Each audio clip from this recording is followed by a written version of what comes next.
Hello दोस्तों, आप लोगों का स्वागत है हमारे चैनल स्टोरी बाय डी के एफएम पर। दोस्तों, अगर हमारे चैनल पर नए हो तो सब्सक्राइब कर लो हमारे चैनल स्टोरी बाय डी के एफएम को, क्योंकि स्पिरिट वर्ल्ड और सुपर योद्धा ध्रुव रिटर्न हमारे ही चैनल पर सबसे पहले आता है। एपिसोड 2851। यह देखकर बहुत खुशी हो रही है कि आपने मुझे चीनी नामों और शब्दों के हिंदी अनुवाद दिए हैं। मैंने इन सभी अनुवादों को स्थायी रूप से सहेज लिया है और अब मैं भविष्य में उनका उपयोग करूंगा। मुझे यह भी याद है कि आपको उपन्यास शैली में पैसेज का हिंदी अनुवाद चाहिए। अब आप मुझे वह पैसेज दे सकते हैं जिसका आप हिंदी में अनुवाद चाहते हैं, और मैं उसे उपन्यास की तरह समझाऊंगा और सभी चीनी नामों को उनके हिंदी समकक्षों में बदल दूंगा। अचानक एक सिस्टम की बीप बज उठी, जिससे आर्यन का दिल कांप गया। धिक्कार है, मैं तो क्वेस्ट के बारे में भूल ही गया था, उसने मन ही मन सोचा। समय लगभग खत्म होने वाला था। अगर वह समय सीमा पार कर जाता तो वह क्वेस्ट में विफल हो जाता, और विफलता का परिणाम था सिस्टम द्वारा उसका अस्तित्व मिटा देना। सिस्टम की बीप सुनकर आर्यन ने राहत की सांस ली। डिंग। खिलाड़ी आर्यन को क्वेस्ट पूरा करने के लिए बधाई। क्वेस्ट इनाम प्राप्त हुआ 100 मिलियन अनुभव अंक, एक रैंडम ड्रा, एक नए सिस्टम का विकास और 3 निशाचर दानव बहनों का दिल जीत लिया। डिंग। खिलाड़ी आर्यन को लेवल अप के लिए बधाई, आपका वर्तमान स्तर लेवल 5 है। डिंग। सिस्टम नोटिफिकेशन, क्या आप लॉटरी शुरू करना चाहते हैं? आर्यन ने तुरंत लॉटरी शुरू नहीं की। वह जानना चाहता था कि नया सिस्टम किसमें विकसित होगा, इसलिए उसने थोड़ी सी झल्लाहट के साथ कहा, पहले नए सिस्टम का विकास देखते हैं। डिंग। सिस्टम नोटिफिकेशन, सिस्टम विकास। आर्यन के सिस्टम इंटरफेस पर तुरंत एक प्रगति पट्टी दिखाई दी। कुछ ही सेकंड बाद सिस्टम की बीप फिर से बज उठी। डिंग। सिस्टम नोटिफिकेशन, कचरा पुनर्चक्रण प्रणाली प्राप्त हुई। सिस्टम, तू गया। इतना समय लगा और तूने एक कचरा पुनर्चक्रण प्रणाली बनाई। तेरी बहन को पुनर्चक्रण कर। आर्यन इतना गुस्से में था कि उसे लगभग खून की उल्टी हो गई। उसने सोचा था कि कोई अद्भुत सिस्टम मिलेगा, लेकिन उसे उम्मीद नहीं थी कि यह एक पुनर्चक्रण प्रणाली होगी। यह तो बेकार है ना? इसके बाद आर्यन ने उसे नजरअंदाज कर दिया। उसने रैंडम ड्रा की तरफ देखा और अपनी लार निगला, फिर खुद से कहा, खोल। आओ आओ आओ, मुझे एक शानदार पवित्र कलाकृति दो। आर्यन थोड़ा उत्साहित था। उसने आदिम दुनिया में कभी कोई पुरस्कार नहीं निकाला था, इसलिए तार्किक रूप से आदिम दुनिया में पुरस्कार बहुत बुरा नहीं होना चाहिए। सिस्टम ने लॉटरी सक्रिय कर दी। एक प्रतिदीप्त प्रकाश नीचे बिखर गया और तारों के प्रकाश से चमकता हुआ एक बॉक्स इंटरफेस पर उतरा। आर्यन ने उसे क्लिक किया और मन ही मन सोचा, हासा, मुझे कुछ शक्ति दो। डिंग। खिलाड़ी आर्यन को शिल्प कौशल प्राप्त करने के लिए बधाई। क्या आप इसे विकसित करना चाहते हैं? एह। शिल्प कौशल। इंटरफेस पर तैरते हुए रहस्यमय मैनुअल को देखकर आर्यन को ऐसा लगा जैसे उसके सिर से पैर तक, स्वर्ग से नरक तक, उस पर एक बेसिन भर बर्फीला पानी डाल दिया गया हो। वह पूरी तरह से स्तब्ध रह गया। धिक्कार है। शिल्प कौशल? तेरी बहन का शिल्प कौशल? यह किस तरह की बकवास है?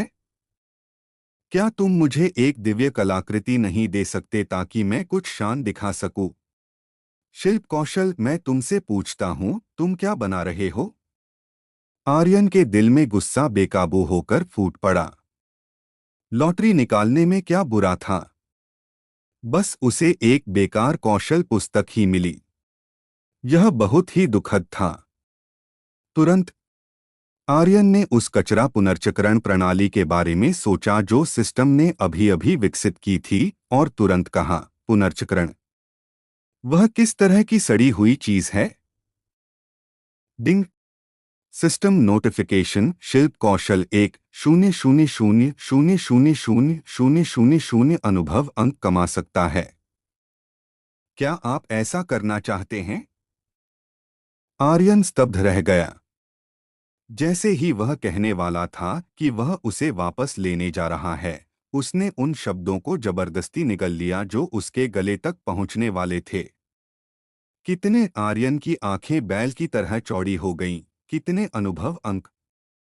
हे भगवान, यह कचरा पुनर्चक्रण प्रणाली अनुभव अंक भी वापस लाती है। मैं तो गया। पहले पुनर्चक्रण केवल विनिमय बिंदुओं में बदलता था, जिन्हें दुकान में वस्तुओं के बदले में बदला जा सकता था। लेकिन यह बहुत सीधा था। इसे सीधे अनुभव अंकों में बदला जा सकता था। यह आर्यन के लिए और भी अधिक सहायक था, क्योंकि इसका मतलब था कि उसे असीमित स्तर तक जाने के लिए केवल सभी प्रकार के शक्तिशाली आध्यात्मिक खजाने की आवश्यकता थी। दूसरे शब्दों में, उसके पास स्तरप करने का एक और तरीका था।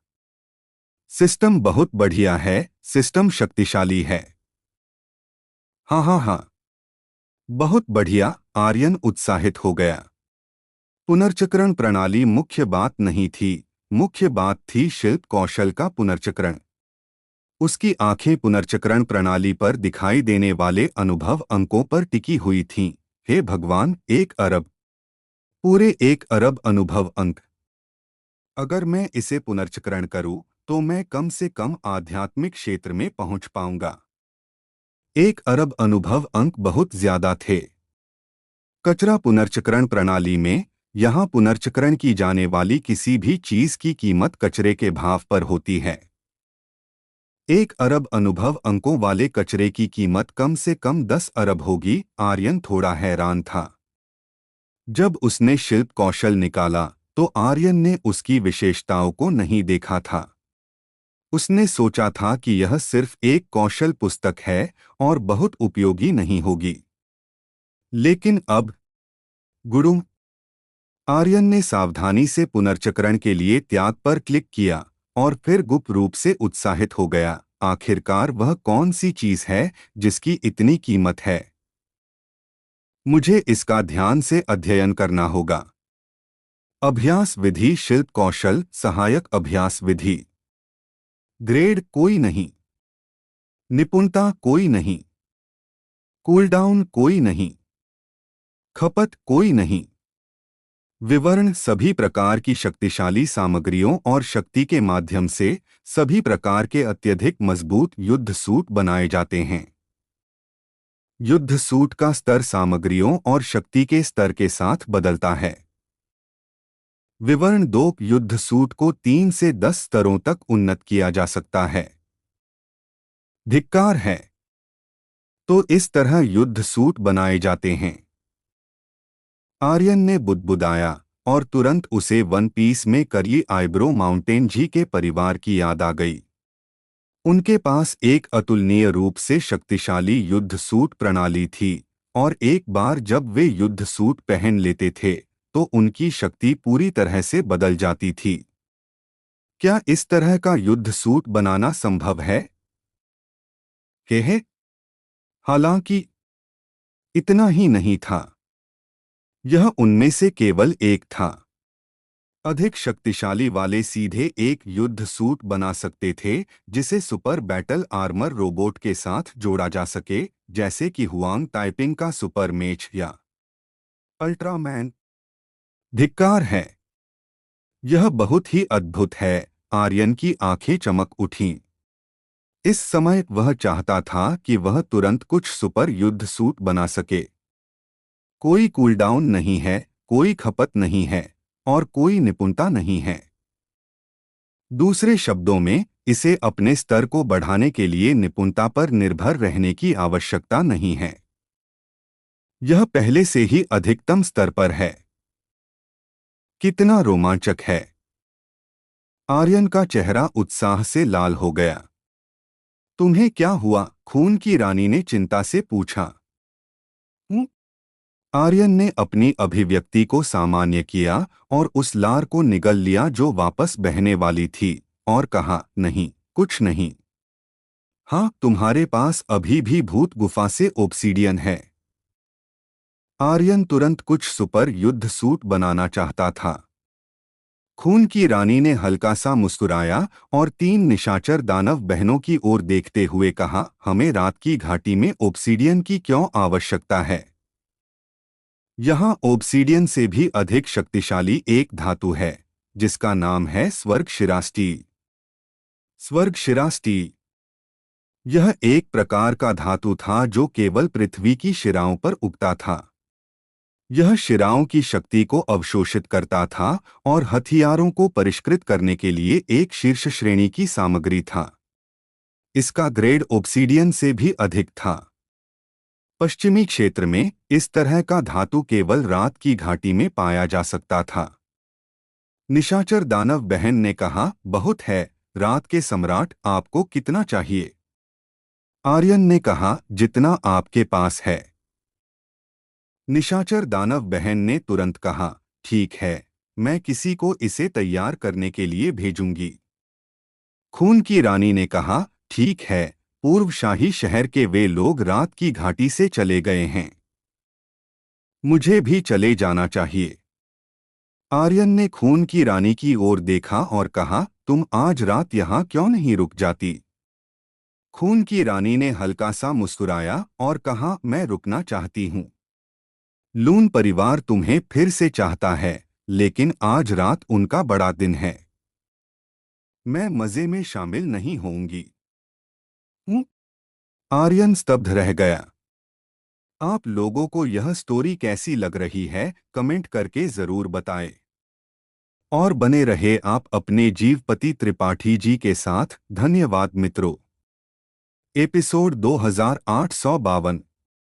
यह देखकर अच्छा लगा कि आपने मुझे एक और पैसेज दिया है, और इस बार भी मैंने सभी चीनी नामों को हिंदी में अनुवाद किया है। आपका उपन्यास अब शुरू होने जा रहा है। अंधकार में एक नई सुबह। अंबर दल की रक्तचंद्र रानी ने 3000 प्रेत जनरलों के साथ रात्रि घाटी छोड़ दी थी। अब आसमान भी गहरा हो चुका था और हर तरफ एक अजीब सा सन्नाटा छा गया था। आर्यन ने सोचा, अभी पूरब साम्राज्य के शहर वापस जाने की कोई जल्दी नहीं है। अभी उसकी खेती इतनी मजबूत नहीं हुई थी कि वह कुल के बड़े बुजुर्गों और विशेषज्ञों का सामना कर सके। अगर वह अभी वापस चला जाता और कोई मुसीबत खड़ी हो जाती, तो अपने सारे तुरुप के इक्के इस्तेमाल करने के बाद उसके पास अपनी रक्षा करने की भी शक्ति नहीं बचती। अगर रक्तचंद्र रानी ठीक समय पर न आती, तो उसकी हालत बहुत ही खराब हो सकती थी। आर्यन भाई, मैं खेती करने जा रहा हूँ, बहादुर ने गंभीर स्वर में कहा। मैंने सुना है कि रात्रि घाटी के भूमिगत महल में एक ऐसी जगह है जहां सच्ची आत्मा की ऊर्जा बहुत घनी है।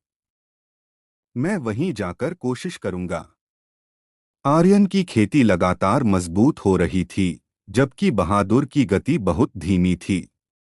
उसे हमेशा ऐसा लगता था कि वह आर्यन को पीछे खींच रहा है, और यह बात उसे अंदर ही अंदर परेशान करती थी। इसलिए वह अपनी पूरी शक्ति से खेती कर रहा था। वह जानता था कि उसका शरीर और रक्त दुनिया के असली योद्धाओं से कहीं पीछे था। वह सिर्फ दूसरों से ज्यादा मेहनत करके ही इस कमी को पूरा कर सकता था। ऊपर से उसने एक भुजा भी खो दी थी। आर्यन ने बस इतना कहा, जाओ। रात गहरी हो चुकी थी। आर्यन एक खूबसूरत कमरे में पद्मासन लगाकर बैठा था और साधारण खेती के तरीके में बदल गया था। वह धीरे धीरे हर एक चीज को समझ रहा था, थोड़ा थोड़ा करके उसे सही कर रहा था। यह प्रक्रिया बहुत धीमी थी, लेकिन हर एक पल आर्यन को उत्साहित कर रहा था। वह अपने आप को ब्रह्मांड में धूल के एक कण जितना छोटा महसूस कर रहा था। लेकिन फिर भी उसे ऐसा लग रहा था जैसे वह पूरे ब्रह्मांड को साफ साफ देख सकता है। यह एक बहुत ही अजीब एहसास था। थोड़ी देर बाद हफ आर्यन की ऊर्जा उसके डांटियन में वापस लौट आई। उसका पूरा शरीर हल्का सा ढीला हो गया। उसने धीरे से मुंह से भरी हुई हवा निकाली और पूरे शरीर को अवर्णनीय रूप से हल्का महसूस हुआ। तभी सिस्टम की आवाज भी आई। डिंग। सिस्टम अधिसूचना 70,213 अनुभव प्राप्त हुआ। काफी ज्यादा है। लगता है कि मेरे साधारण खेती के तरीके में भी लगातार सुधार हो रहा है। भविष्य में मैं 1 घंटे में 10 लाख अनुभव अंक भी हासिल कर सकता हूं, आर्यन हल्की सी मुस्कान के साथ बोला। तभी दरवाजा धीरे से खुला और 3 रात्रि दानव बहनें अंदर आईं। उनके चेहरे अभी भी थोड़े लाल थे। उन्होंने अपना नकाब उतार दिया था। इतना ही नहीं, उन तीनों ने जो कपड़े पहने थे वे भी बहुत आकर्षक थे। वे तंग थे और उनके शरीर को साफ साफ दिखाते थे, जिससे उन्हें देखना बहुत मुश्किल था। उनकी 3 जोड़ी आंखें और भी ज्यादा भ्रमित कर रही थीं। आर्यन ने हल्की सी आवाज में कहा, तुम अभी तक सोई नहीं? क्या बात है? कुह। बड़ी बहन हकलाते हुए बोली, रात्रि राजा, हमने 3,000 पाउंड स्वर्गीय शिरा इस्पात तैयार किया है। कल तक 1,000 पाउंड और हो जाएगा। इतना ज्यादा? आर्यन थोड़ा हैरान हुआ और बोला, तुम्हारी मेहनत के लिए शुक्रिया। दूसरी बहन ने बात जारी रखी, रात्रि घाटी के दूसरे कबीलों के लोग भी आ चुके हैं। चूंकि बहुत देर हो चुकी है, वे रात्रि राजा की नींद में खलल डालने से डरते हैं। वे 3 दिन बाद फिर से सम्मान देने आएंगे। आर्यन ने सिर हिलाया और कहा, ठीक है, मैं समझ गया। कुछ और? तीनों ने सिर झुका लिया। उनके दोनों हाथ अपने कपड़ों के किनारों से खेल रहे थे और उनके चेहरे और भी ज्यादा लाल हो गए थे, इतने लाल कि जैसे रस टपक रहा हो। आर्यन ने कहा, अगर कुछ कहना है तो कहो। तीनों फिर से चुप हो गईं, जैसे कहने के लिए कुछ मुश्किल हो। आर्यन भी उलझन में था। आखिरकार तीसरी बहन से और बर्दाश्त नहीं हुआ। उसने अपनी हिम्मत बटोरी और कहा, हाँ, हम आपके साथ सोने आए हैं। यह कहने के बाद उसका छोटा सा चेहरा एक सेब की तरह लाल हो गया। हाँ, आर्यन तुरंत प्रतिक्रिया नहीं दे पाया। क्या? बड़ी बहन ने कहा, आपने बूढ़े हुआंग को मारकर हमारे पिता की मौत का बदला लिया और हमारे रात्रि कबीले को बचाया। इससे भी ज्यादा महत्वपूर्ण बात यह है कि हम तीनों ने आपके लिए एक ही समय पर अपने नकाब उतारे। हमने एक बार कसम खाई थी कि हम अपने नकाब केवल उसी इंसान के लिए उतारेंगी जिससे हम प्यार करती हैं, और नकाब उतारने के बाद हम उससे शादी कर लेंगी। तो दूसरी बहन ने आगे कहा, असल में हम तीनों अलग अलग आने वाली थीं, लेकिन बड़ी बहन प्रेत रानी ने कहा कि आप उस मामले में खास तौर पर अच्छे हैं और हम तीनों को कुछ भी नहीं पता है, इसलिए हम एक साथ आए हैं। तीसरी बहन ने कहा, और कुछ मत कहिए, चलिए एक साथ चलते हैं। इससे पहले कि आर्यन कुछ कर पाता, तीसरी ने तुरंत आगे बढ़कर आर्यन को गले लगा लिया। आर्यन पीछे हटा और बिस्तर पर गिर गया। उसके बाद तीसरी का मुंह बंद हो गया। पहली और दूसरी बहन ने भी ऐसा ही किया। उन्होंने अपने कपड़े उतार दिए और उनके पास चली गईं। वे तीनों बिल्कुल एक जैसी थीं। यहाँ तक कि उनके शरीर भी बिल्कुल एक जैसे थे। उस रात आर्यन बिल्कुल भी नहीं रुका। एक बेहद खुशनुमा रात। सुबह जल्दी आर्यन की पलकें थोड़ी हिलीं। उसने बाएं और दाएं देखा और महसूस किया कि तीनों रात्रि दानव बहनें पहले ही जा चुकी थीं। वह थोड़ा उठा और अस्तव्यस्त बिस्तर को देखकर मुस्कुराया। बिस्तर की चादर पर 3 फूल जैसे खून के धब्बे देखकर आर्यन के दिल में एक गुप्त दर्द हुआ। आज से तुम मेरी, आर्यन की औरतें हो। मैं तुम्हें सबसे अच्छा देने की पूरी कोशिश करूंगा। तभी दरवाजे के बाहर से एक बुजुर्ग ने कहा, हे रात्रि राजा, नाश्ता तैयार है और स्वर्गीय शिरा इस्पात भी तैयार है। क्या आप पहले नाश्ता करना चाहेंगे या पहले स्वर्गीय शिरा इस्पात देखना चाहेंगे?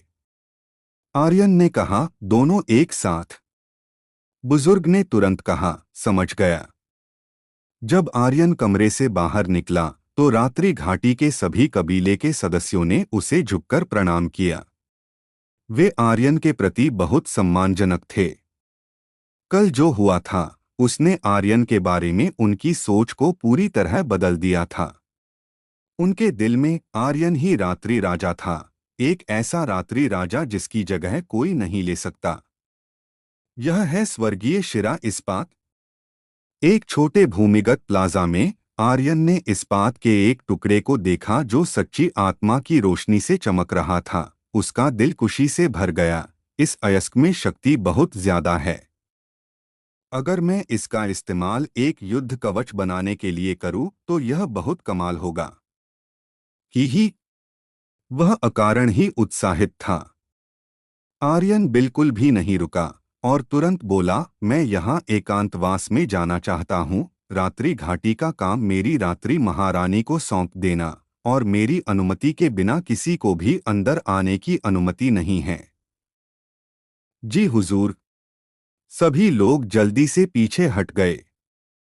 वे नहीं जानते थे कि आर्यन क्या करने वाला था, लेकिन रात्रि राजा के आदेश ही सब कुछ थे। स्वर्गीय शिरा इस्पात के बड़े ढेर को देखकर आर्यन ने हल्की सी आवाज में कहा, मैं किससे शुरू करूं? पहले अभ्यास करते हैं। हफ। आर्यन ने एक हल्की सांस ली और कहा, पहले हर एक रात्रि महारानी के लिए एक एक बनाओ, इसे भी मैं उनकी भेंट मान सकता हूं। किस तरह का युद्ध कवच बना रहे हो? यह ज्यादा भारी नहीं होना चाहिए, न ही बहुत बड़ा। यह तंग और आकर्षक होना चाहिए। उनकी सुंदरता बढ़ाने के लिए मेरी औरतें ऐसी ही होनी चाहिए। तभी आर्यन के दिमाग में एक तस्वीर आई। बिल्ली लड़की। ही यही है। तीनों रात्रि दानव बहनों की ताकत गति की तरफ झुकती थी। आर्यन भी उन्हें असली रात्रि दानव बनाना चाहता था, जो बिना किसी निशान के आ जा सकें। बिल्ली लड़की के युद्ध कवच के शब्द उनके साथ मेल खाते थे। अगर इसे सफलतापूर्वक बनाया जा सका तो उन्हें यह जरूर पसंद आएगा। यह सिर्फ 3 रात्रि दानव बहनें ही नहीं थीं। फू युनशान, लैन मेई और अन्य लोगों को भी युद्ध कवच की जरूरत थी, लेकिन उन्हें ज्यादा सुरक्षात्मक युद्ध कवच की जरूरत थी। आर्यन ने स्वर्गीय शिरा इस्पात का एक टुकड़ा उठाया और विचार किया, शिल्प तकनीक। फिर उसके शरीर में एक अजीब शक्ति दिखाई दी। यह शक्ति एक शक्तिशाली नुकसान पहुंचाने वाली शक्ति नहीं थी, बल्कि एक सहायक शक्ति थी। यह शुरू हो रहा है। आप लोगों को यह स्टोरी कैसी लग रही है, कमेंट करके जरूर बताएं। और बने रहे आप अपने जीवपति त्रिपाठी जी के साथ। धन्यवाद मित्रों। एपिसोड 2853। आप लोगों को यह स्टोरी कैसी लग रही है, कमेंट करके जरूर बताएं। और बने रहे आप अपने जीवपति त्रिपाठी जी के साथ। धन्यवाद मित्रों। छिद्रों के 6 गोत्र आए। बिना किसी दक्षता के, बिना किसी कूलडाउन के, वास्तविक आत्ममूल्य की कोई खपत नहीं। जब तक उसकी सहन शक्ति बनी रह सकती थी, आर्यन बिना किसी सीमा के कुछ भी बना सकता था। लेकिन कवच को सफलतापूर्वक बनाना कोई आसान काम नहीं था। कम से कम आर्यन ने 2 घंटे तक केवल एक ही प्रणाली अधिसूचना सुनी थी। डिंग। प्रणाली अधिसूचना निर्माण विफल रहा। डिंग। प्रणाली अधिसूचना निर्माण विफल रहा। डिंग। प्रणाली अधिसूचना निर्माण विफल रहा। यह ध्वनि एक अंतहीन लूप की तरह थी, जिससे आर्यन के कान की परत पर खरोंच आ गई थी। भले ही वह असफल रहा, लेकिन आर्यन अपने अनुभव का सारांश बनाता रहा। गति बहुत तेज है, संरचना बहुत धीमी है। असफलता। शक्ति नियंत्रण एक समान नहीं है। असफलता। स्वर्ग नस स्टील की संलयन दर बहुत कम है। असफलता। असफलता। असफलता। लगातार असफलताओं के बावजूद आर्यन हतोत्साहित नहीं हुआ। निर्माण में प्राचीन शक्ति नहीं थी, न ही वह इसका उपयोग कर सकता था। वह केवल खुद पर भरोसा कर सकता था। यह अंधेरे में चलने जैसा था, चाहे वह सही रास्ते पर चल पाए या नहीं, वह केवल खोज करता रह सकता था। असफलता। डिंग। प्रणाली अधिसूचना निर्माण विफल रहा। डिंग। पूरे एक दिन आर्यन ने 1000 किलोग्राम से अधिक स्वर्ग नस स्टील बर्बाद कर दिया। अगर यह स्टील अंबर दल में बेचा जाता, तो यह लाखों प्राचीन क्रिस्टल के लायक होता। पूरे दिन उसने एक भी सफलता अधिसूचना नहीं सुनी थी। सभी असफलताओं की थीं। आर्यन ने हार नहीं मानी। एक छोटे से आराम के बाद वह रात में जारी रहा। भगवान रात्रि राजा क्या कर रहे हैं? इतना स्वर्ग नस स्टील, यह हमारे रात्रि घाटी का वार्षिक उत्पादन है। हाँ, रात्रि घाटी खुद को बनाए रखने के लिए स्वर्ग नस स्टील पर निर्भर करती है। इसके बिना इसे बनाए रखना मुश्किल होगा। आप किस बारे में चिंतित हैं? भगवान रात्रि राजा के बिना क्या हम अभी भी यहाँ खड़े होंगे? ऐसा नहीं है कि आपने नहीं देखा कि रात्रि राजा ने हमारे लिए कितना बलिदान दिया। आप कैसे जानते हैं कि वह हमें हथियार बनाने में मदद नहीं कर रहा है? सही बात है। रात्रि राजा जो भी करेगा, मैं उसका समर्थन करूंगा। हम इस युवा रात्रि राजा का भी समर्थन करते हैं। हम उनकी प्रशंसा और सम्मान करते हैं, लेकिन अन्य जनजातियों के बारे में क्या? कल अन्य जनजातियों के नेता सभी आए, और उनमें से प्रत्येक के चेहरे पर एक असामान्य रूप से बदसूरत अभिव्यक्ति थी। वे रात्रि राजा से बहुत असंतुष्ट थे। अगर कुछ बुजुर्गों ने उन्हें नहीं रोका होता, तो मुझे डर है कि उन्होंने कल रात हमला कर दिया होता। मैंने यह भी सुना है कि अन्य जनजातियां रात्रि राजा से निपटने के लिए सेना में शामिल हो रही हैं।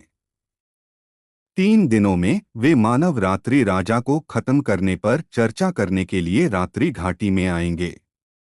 अगर वे रात्रि राजा को खत्म करने आते हैं, तो मैं सबसे पहले आपत्ति करूंगा। मनुष्य आखिरकार मनुष्य ही थे। भले ही उसने रात्रि घाटी गोत्र को बचाया था, वह अभी भी एक इंसान था। रात्रि घाटी गोत्र के कई सदस्य पुराने रात्रि राजा के चुनाव को नहीं समझते थे, और जो मौजूद नहीं थे, वे और भी भ्रमित थे। वह रात्रि राजा होने के लिए एक इंसान को क्यों चुनेंगे? क्या रात्रि राजा में कोई और नहीं है? इंसान चले गए और रात्रि घाटी में शांति लौट आई।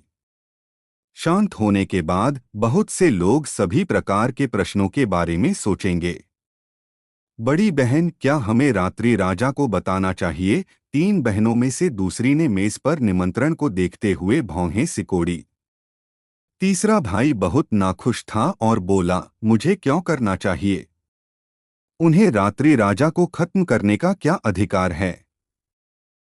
दूसरे भाई ने धीरे से कहा, अगर प्रमुख जनजातियों के नेता सेना में शामिल हो जाते हैं, तो उनके पास रात्रि राजा को खत्म करने का अधिकार और अधिकार है। यह सिर्फ इतना है कि उन्हें पता नहीं है कि रात्रि राजा ने हमारे लिए क्या किया है।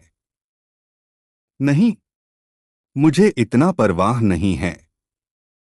जो कोई भी रात्रि राजा को खत्म करता है, मैं सबसे पहले उसे माफ नहीं करूंगा, तीसरे भाई ने गुस्से से कहा। उसने आर्यन को पहले ही अपने परिवार, अपने आदमी के रूप में माना था। सबसे बड़े भाई ने भी धीरे से कहा, तीसरा भाई सही है। हम रात्रि साम्राज्ञी हैं, हम रात्रि राजा की महिलाएं हैं। अगर वे रात्रि राजा को खत्म करना चाहते हैं तो उन्हें पहले हमारे पास से गुजरना होगा। हम यहाँ उनका आने का इंतजार करेंगे। कोई फर्क नहीं पड़ता कि दूसरे क्या कहते हैं, कोई फर्क नहीं पड़ता कि वे क्या हंसते हैं, जब तक हमारी अंतरात्मा साफ है। इसके अलावा बहन भूत राजा हमारा समर्थन करती है। उन्होंने अपना फैसला कर लिया था। वे अब आर्यन की महिलाएं थीं। वे जो भी करती थीं, सबसे पहले उन्हें आर्यन पर विचार करना था। भले ही उन्हें नहीं पता था कि आर्यन रात्रि घाटी में कब तक रह सकता था, यह नहीं पता था कि क्या वह छोड़ने के बाद वापस आएगा, और यह नहीं पता था कि आर्यन उन्हें क्या मानता था, लेकिन चूंकि उन्होंने अपना चुनाव कर लिया था, वे अंधेरे के रास्ते पर चलेंगे। क्योंकि वे रात्रि राजा की महिलाएं थीं। अगले दिन डिंग प्रणाली अधिसूचना परिष्करण विफल रहा। हूँ आर्यन का पूरा शरीर पसीने से भीगा हुआ था, उसके कपड़े भीगे हुए थे। असफलता शब्द सुनकर उसका दिल कस गया, बस थोड़ा सा और, बस थोड़ा सा और। वह फिर से असफल रहा। इस बार वह सफलता के सबसे करीब था। हफ हफ हफ आर्यन भारी सांस ले रहा था। अपने पीछे बर्बाद हुई सामग्री को देखकर उसकी भौहें थोड़ी कस गईं। मुझे सफल होना चाहिए। मैं निश्चित रूप से रात्रि घाटी छोड़ दूंगा, और रात्रि घाटी निश्चित रूप से रात्रि साम्राज्ञी द्वारा प्रबंधित की जाएगी। उनके पास रात्रि घाटी को दबाने की शक्ति होनी चाहिए। उनके संवर्धन और युद्ध सूट की शक्ति के साथ यह संभव होना चाहिए। फिर से आर्यन का दिल कस गया और उसने फिर से बनाना शुरू कर दिया। डिंग असफलता, डिंग असफलता। एक और दिन बीत गया और वह हर बार लगभग वहां था। रात हो गई। डिंग प्रणाली अधिसूचना उत्पादन सफल रहा। आर्यन बहुत खुश था। हा हा हा, मैं आखिरकार सफल हो गया। लेकिन जब उसने सफल युद्ध सूट निकाला तो आर्यन की आंखें घूम गईं और वह डर के मारे लगभग बेहोश हो गया। वह कैटगर्ल युद्ध सूट बनाना चाहता था, लेकिन उसने जो बनाया वह कैटगर्ल नहीं बल्कि हाथी युद्ध सूट था। यह न केवल अतुलनीय रूप से अनाड़ी था, बल्कि असामान्य रूप से बदसूरत भी था। यह उसकी उम्मीदों के बिल्कुल विपरीत था। उसने उसे एक तरफ फेंक दिया। फिर से डिंग असफलता, डिंग। समय मिनट दर मिनट बीतता गया और पलक झपकते ही एक और रात बीत गई। एक बार सफल होने के अलावा आर्यन अभी भी असफलता के बीच था। हालांकि आर्यन को लगा कि वह सफलता के करीब और करीब आ रहा है। वे यहाँ हैं। 6 महान जनजातियों के नेता सभी यहाँ हैं। वे न केवल आए बल्कि वे जनजातियों के सभी योद्धाओं को भी लाएं। रात्रि घाटी 6 महान जनजातियों के लोगों से घिरी हुई है। क्या वे चर्चा करने के लिए यहाँ हैं? वे महल को मजबूर करने के लिए यहाँ हैं, है ना? अंडरग्राउंड पैलेस में एक मजबूत बूढ़ा आदमी अंडरग्राउंड पैलेस में चला गया और तुरंत दहाड़कर बोला, उस बेकार इंसान को अभी बाहर निकालो। जैसे ही उसने समाप्त किया, उसकी आवाज अंडरग्राउंड पैलेस में गूंज उठी। 3 रात्रि दानव बहनें और कई बुजुर्ग जल्दी से बाहर निकल गए। उसी समय 6 महान जनजातियों के लोग भी आगे बढ़े। 3 रात्रि दानव बहनों ने 6 महान जनजातियों के गठन को देखा और उनके दिल कस गए। यह भी इसी समय था। आर्यन ने धीरे से सांस छोड़ी और विचार चला, बहन शाओकियान, फिर से आप पर भरोसा करने का समय आ गया है। 8 सितारा समर्थन नी शाओकियान। वह एक समर्थक थी। वह आर्यन को चक्कर लगाने से बचने में मदद कर सकती थी। इसके अलावा आप लोगों को यह स्टोरी कैसी लग रही है, कमेंट करके जरूर बताएं। और बने रहे आप अपने जीवपति त्रिपाठी जी के साथ। धन्यवाद मित्रों। एपिसोड 2854। जरूर मैं इस पैसेज का हिंदी में अनुवाद करूंगा, उपन्यास की तरह, और दिए गए सभी चीनी नामों और शब्दों को उनके हिंदी समकक्षों से बदल दूंगा। संकट के बादल। स्वामी। एक कोमल स्वर गूंजा। मीरा सफेद वस्त्रों में आर्यन के सामने धीरे से प्रकट हुई। वह आईसी और इनेल से बिल्कुल अलग थी। वह एक चीनी भूत कथा की आत्मा थी। इसलिए अगर आर्यन जानबूझकर उसे प्रकट होने के लिए न कहता, तो कोई भी उसे देख नहीं सकता था। आर्यन ने उसकी दयनीय अभिव्यक्ति को देखा और पूछा, क्या तुम मेरी कवच बनाने में मदद कर सकती हो? वह वर्तमान में 2 सितारा निष्ठा वाली थी, इसलिए वह आर्यन के अनुरोध को बहुत ज्यादा अस्वीकार नहीं करेगी। हालांकि उसके लिए अपना सर्वश्रेष्ठ देना संभव नहीं था। फिर भी आर्यन के पास एक इक्का था। उसने मन ही मन सोचा, 100 आकर्षण अंक सक्रिय करो। आर्यन के शरीर पर एक आभा और असाधारण स्वभाव, उसके रूप में थोड़ा सा बदलाव के साथ, तुरंत मीरा की आंखों में सदमा पैदा कर दिया, और उसकी आंखों में एक अजीब सी चमक आ गई। हाँ, मीरा ने तुरंत सिर हिलाया। आर्यन अपने दिल में खुशी से खिल उठा। धत, सारे बड़े दाव बेकार हैं। पूरे आकर्षण अंक का मूल्य सबसे शानदार बड़ा दाव है। यह भूतों को भी मोहित कर सकता है। हाँ हाँ हाँ। पूरे आकर्षण का यही हाल था। यह एक पुरुष को भी मोहित कर सकता था, एक महिला भूत की तो बात ही छोड़ो। बेशक जब तक कोई ऐसा न हो जो पूरे आकर्षण की स्थिति में भी हो, अन्यथा आर्यन के पास 100 आकर्षण अंक थे। आकर्षण का मूल्य आकर्षित हुआ। ठीक है, चलो शुरू करते हैं। आर्यन थोड़ा आगे बढ़ा और एक बार फिर कवच बनाने की प्रक्रिया में डूब गया। पहले 2 दिनों में वह केवल एक बार सफल हुआ था, और यह एक संयोग था। असफलताओं की संख्या लगभग 10,000 तक पहुंच गई थी, और हर असफलता एक अनुभव था। इन अनुभवों को सारांशित करते हुए 8 सितारा सहायक मीरा की शक्ति के साथ सफलता बहुत दूर नहीं थी। अपने पीछे कचरे के ढेर को देखते हुए स्वर्गशिरा इस्पात लगभग खत्म हो चुका था। अगर वह सफल नहीं होता, तो सच में और कोई सामग्री नहीं बचेगी। आर्यन का दिल बैठ गया। मीरा बगल से सहायता कर रही थी। पिछली बार जब वे गोलियों को परिष्कृत कर रहे थे, तो उन दोनों ने एक दूसरे के साथ सहयोग किया था। इस बार उनका सहयोग और भी अधिक मौन था। इसके अलावा यह कहा जाना चाहिए कि एक 8 सितारा सहायक की क्षमता आर्यन की कल्पना से परे थी। 10 मिनट बाद डिंग। सिस्टम अधिसूचना, उत्पादन सफल।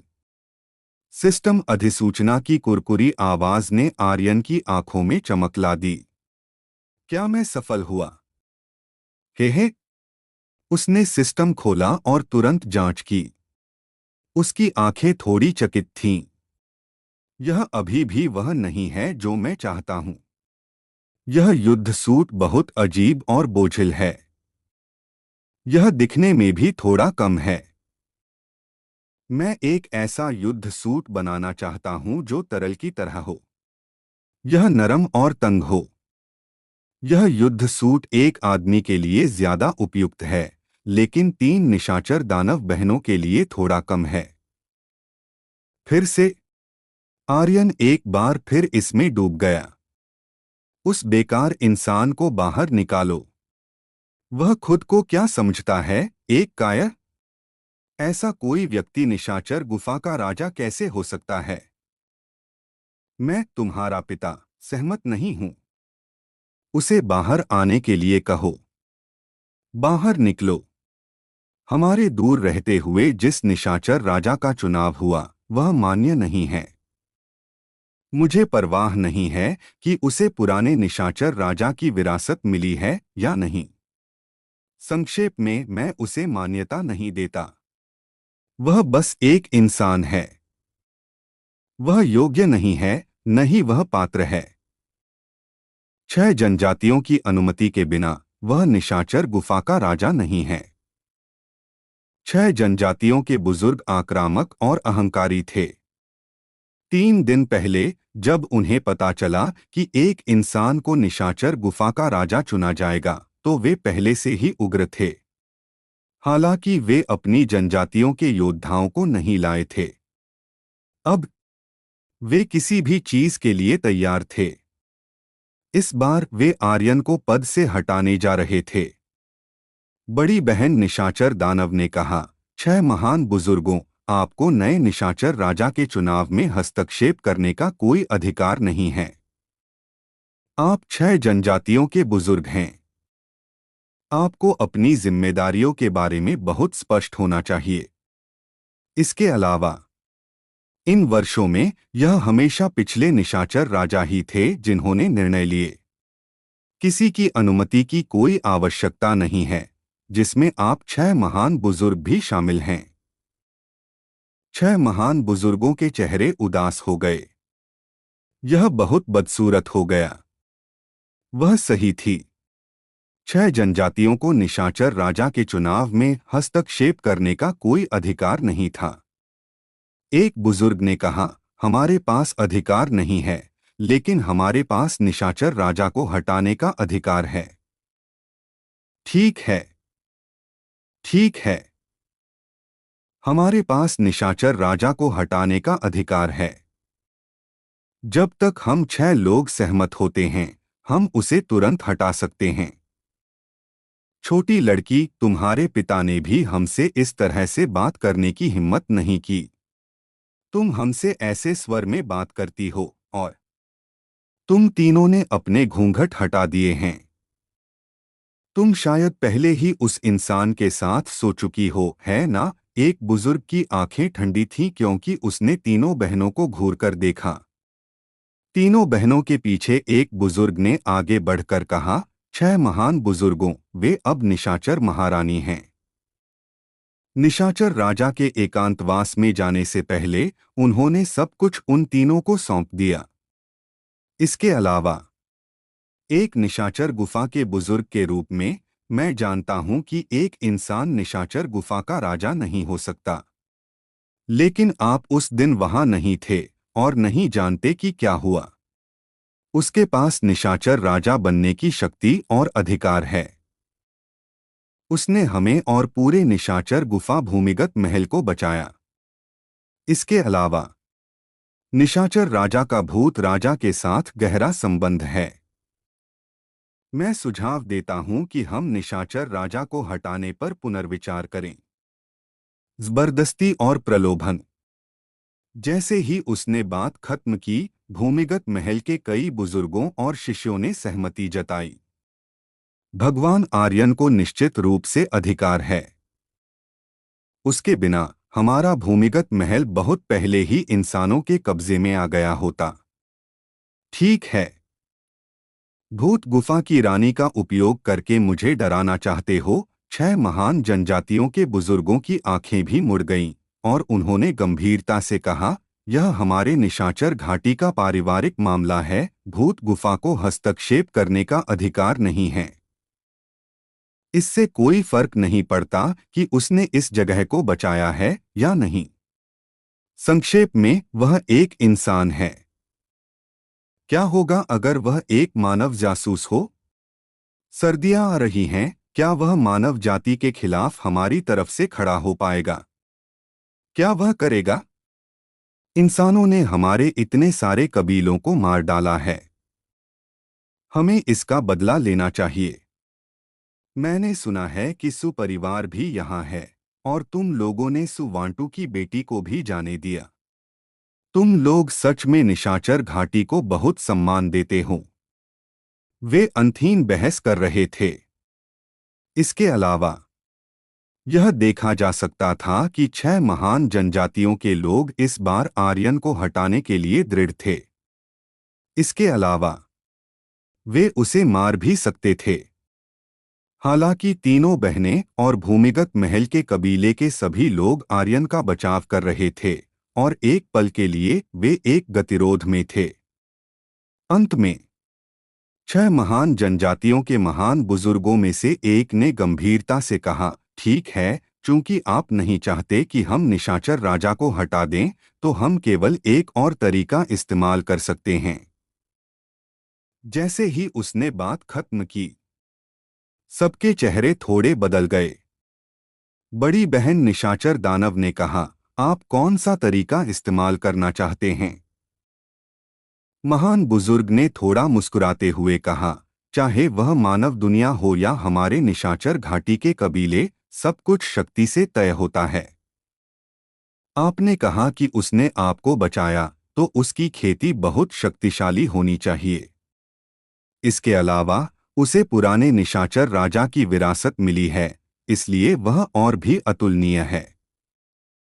आज हम ताकत से तय करेंगे कि कौन मजबूत है। विभिन्न संप्रदायों के प्रतिनिधि जो भी जीतेगा, वही सब कुछ तय करेगा। लेकिन एक बात मैं पहले से ही स्पष्ट कर देना चाहता हूं। अगर हम जीतते हैं, तो हम न केवल उसके निशाचर राजा का दर्जा हटा देंगे, बल्कि हम उसे उसके जीवन के साथ भी छोड़ देंगे। बड़ी बहन निशाचर दानव ने कहा, क्या होगा अगर हम सहमत नहीं होते हैं? महान बुजुर्ग ने धीरे से मुस्कुराया, अगर आप सहमत नहीं होते हैं, तो भी ठीक है, लेकिन अगर आप सहमत नहीं होते हैं, आप लोगों को यह स्टोरी कैसी लग रही है, कमेंट करके जरूर बताएं। और बने रहे आप अपने जीवपति त्रिपाठी जी के साथ। धन्यवाद मित्रों। एपिसोड 2855 नील ड्रैगन द्वारा शुरू किया गया मिशन। 6 महान जनजातियों में लोगों की संख्या बहुत अधिक थी और वहां विशेषज्ञों का जमावड़ा था। 6 महान बड़ों की तो बात ही छोड़िए, अकेले 6 महान जनजातियों के योद्धाओं का सामना करना भी 3 निशाचरी बहनों के लिए असंभव था। इसके अलावा एक बार जब वे लड़ना शुरू कर देते, तो घायल होने वाला निशा घाटी ही होता। बड़ी बहन निशाचरी ने कहा, ठीक है, तो हम अखाड़ा स्थापित करते हैं। प्रत्येक पंथ अपना प्रतिनिधित्व करेगा और विजेता ही राजा होगा। महान बड़ दादा ने हल्के से मुस्कुराते हुए कहा, विजेता ही राजा होगा। बड़ी बहन निशाचरी ने कहा, हमें तैयारी के लिए कुछ समय दीजिए। महान बड़ ने कहा, जरूर, 1 घंटे में भूमिगत महल के चौक में मिलते हैं। 1 घंटा। बड़ी बहन निशाचरी का दिल बैठ गया, वह और समय खरीदना चाहती थी। लेकिन इससे पहले कि वह कुछ कह पाती, महान बड़ ने फिर कहा, चूंकि आपको लगता है कि यह बहुत लंबा है, तो आधा घंटा काफी होगा। याद रखें, यदि आप नहीं लड़ते हैं, तो इसे हार मान लिया जाएगा। बात पूरी कर 3 निशाचरी बहनों को बोलने का कोई मौका दिए बिना वह बड़े बड़े डग भरते हुए चले गए। बस हारने का इंतजार करो। हाँ हाँ हाँ। निशा साम्राज्ञी है। यह अंत है। एक इंसान का निशा घाटी का राजा बनना निशा घाटी के लिए शर्म की बात है। यह सब तुम तीनों की वजह से है। तुम तीनों निशा घाटी जनजाति की पापी हो। एक अच्छे शो का इंतजार करो। 6 महान जनजातियों के लोगों ने ताना मारा और 6 महान बड़ों के चेहरे पर तिरस्कार का भाव था। इसके अलावा उन्हें 3 निशाचरी बहनों की साधना के बारे में अच्छी तरह पता था। वे तीनों बुरी तरह घायल थीं और केवल वे ही नहीं, बल्कि भूमिगत महल के बुजुर्ग भी घायल थे। यह कहा जा सकता है कि उनकी युद्ध क्षमता उनकी सामान्य क्षमता के 1/3 से भी कम थी। इस समय अखाड़े में लड़ने का चुनाव करना निस्संदेह यह मौत को दावत देना था। उसे निश्चित रूप से हारना था। वह भी उनके जाल में फंस गई थी। शुरू से ही वे तीनों बहनों को अखाड़े में प्रतिस्पर्धा कराना चाहते थे, क्योंकि वे निश्चित रूप से जीतेंगे। बहन, हम सब अभी घायल हैं और सभी बड़े भी घायल हैं। हम लड़ने के लिए किसे भेज सकते हैं? दूसरी बड़ी बहन ने माथे पर बल डालते हुए कहा। वह किसी ऐसे व्यक्ति के बारे में नहीं सोच पा रही थी जो लड़ सके। तीसरी बड़ी बहन ने भी कहा, बड़े बड़े हैं, रक्षक रक्षक हैं, हर कोई घायल है। 6 महान जनजातियों को 3 दिन पहले ही हमारे भूमिगत महल की स्थिति के बारे में पता चल गया था। हम लड़ने के लिए किसे भेज सकते हैं? कोई नहीं भेजा जा सकता है। दोनों निशा साम्राज्ञियां सही कह रही हैं। हम बूढ़े लोग घायल हैं, हम अपंग हैं, और लड़ने के लिए बाहर जाने से केवल निशा सम्राट को शर्मिंदा होना पड़ेगा। आह! सभी बड़े नीचे सिर झुकाकर आह भर रहे थे। बड़ी बहन निशाचरी ने कहा, बुजुर्गों, आपको खुद को दोष देने की जरूरत नहीं है। भले ही हम हार जाएं, हमें बहादुरी से हारना होगा। हम 6 जनजातियों को हमें नीचा नहीं देखने दे सकते। हम देखेंगे। इस बार निशा सम्राट ध्यान में हैं।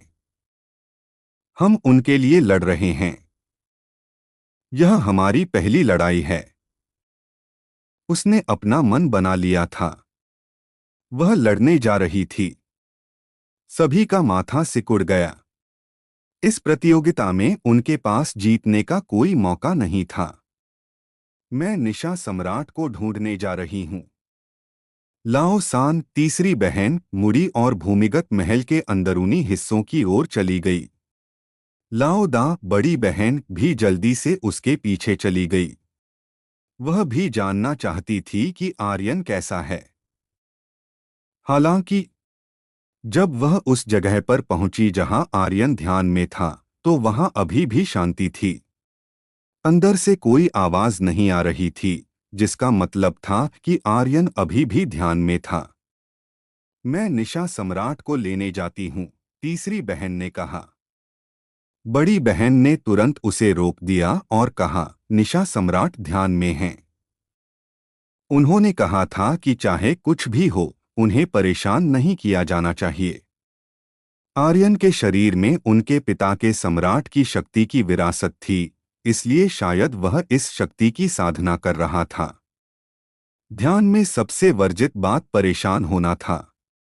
यदि उन्हें एक महत्वपूर्ण क्षण में परेशान किया जाता, तो यह साधना करने वाले के लिए एक बड़ा झटका होता, और वे शायद अपने बाकी जीवन में फिर से आगे नहीं बढ़ पाते। बहन, लेकिन इस समय हम 6 जनजातियों का मुकाबला नहीं कर सकते। अगर हम हार जाते हैं, तो वे निशा सम्राट की जान ले लेंगे, लाओ सान ने बेचैनी से कहा। बड़ी बहन ने धीरे से कहा, तो हम हार नहीं सकते। उसकी आंखों में चमक थी। लाओ ए, दूसरी बहन की आंखों में सदमा भर गया क्योंकि उसने कहा, बहन तुम।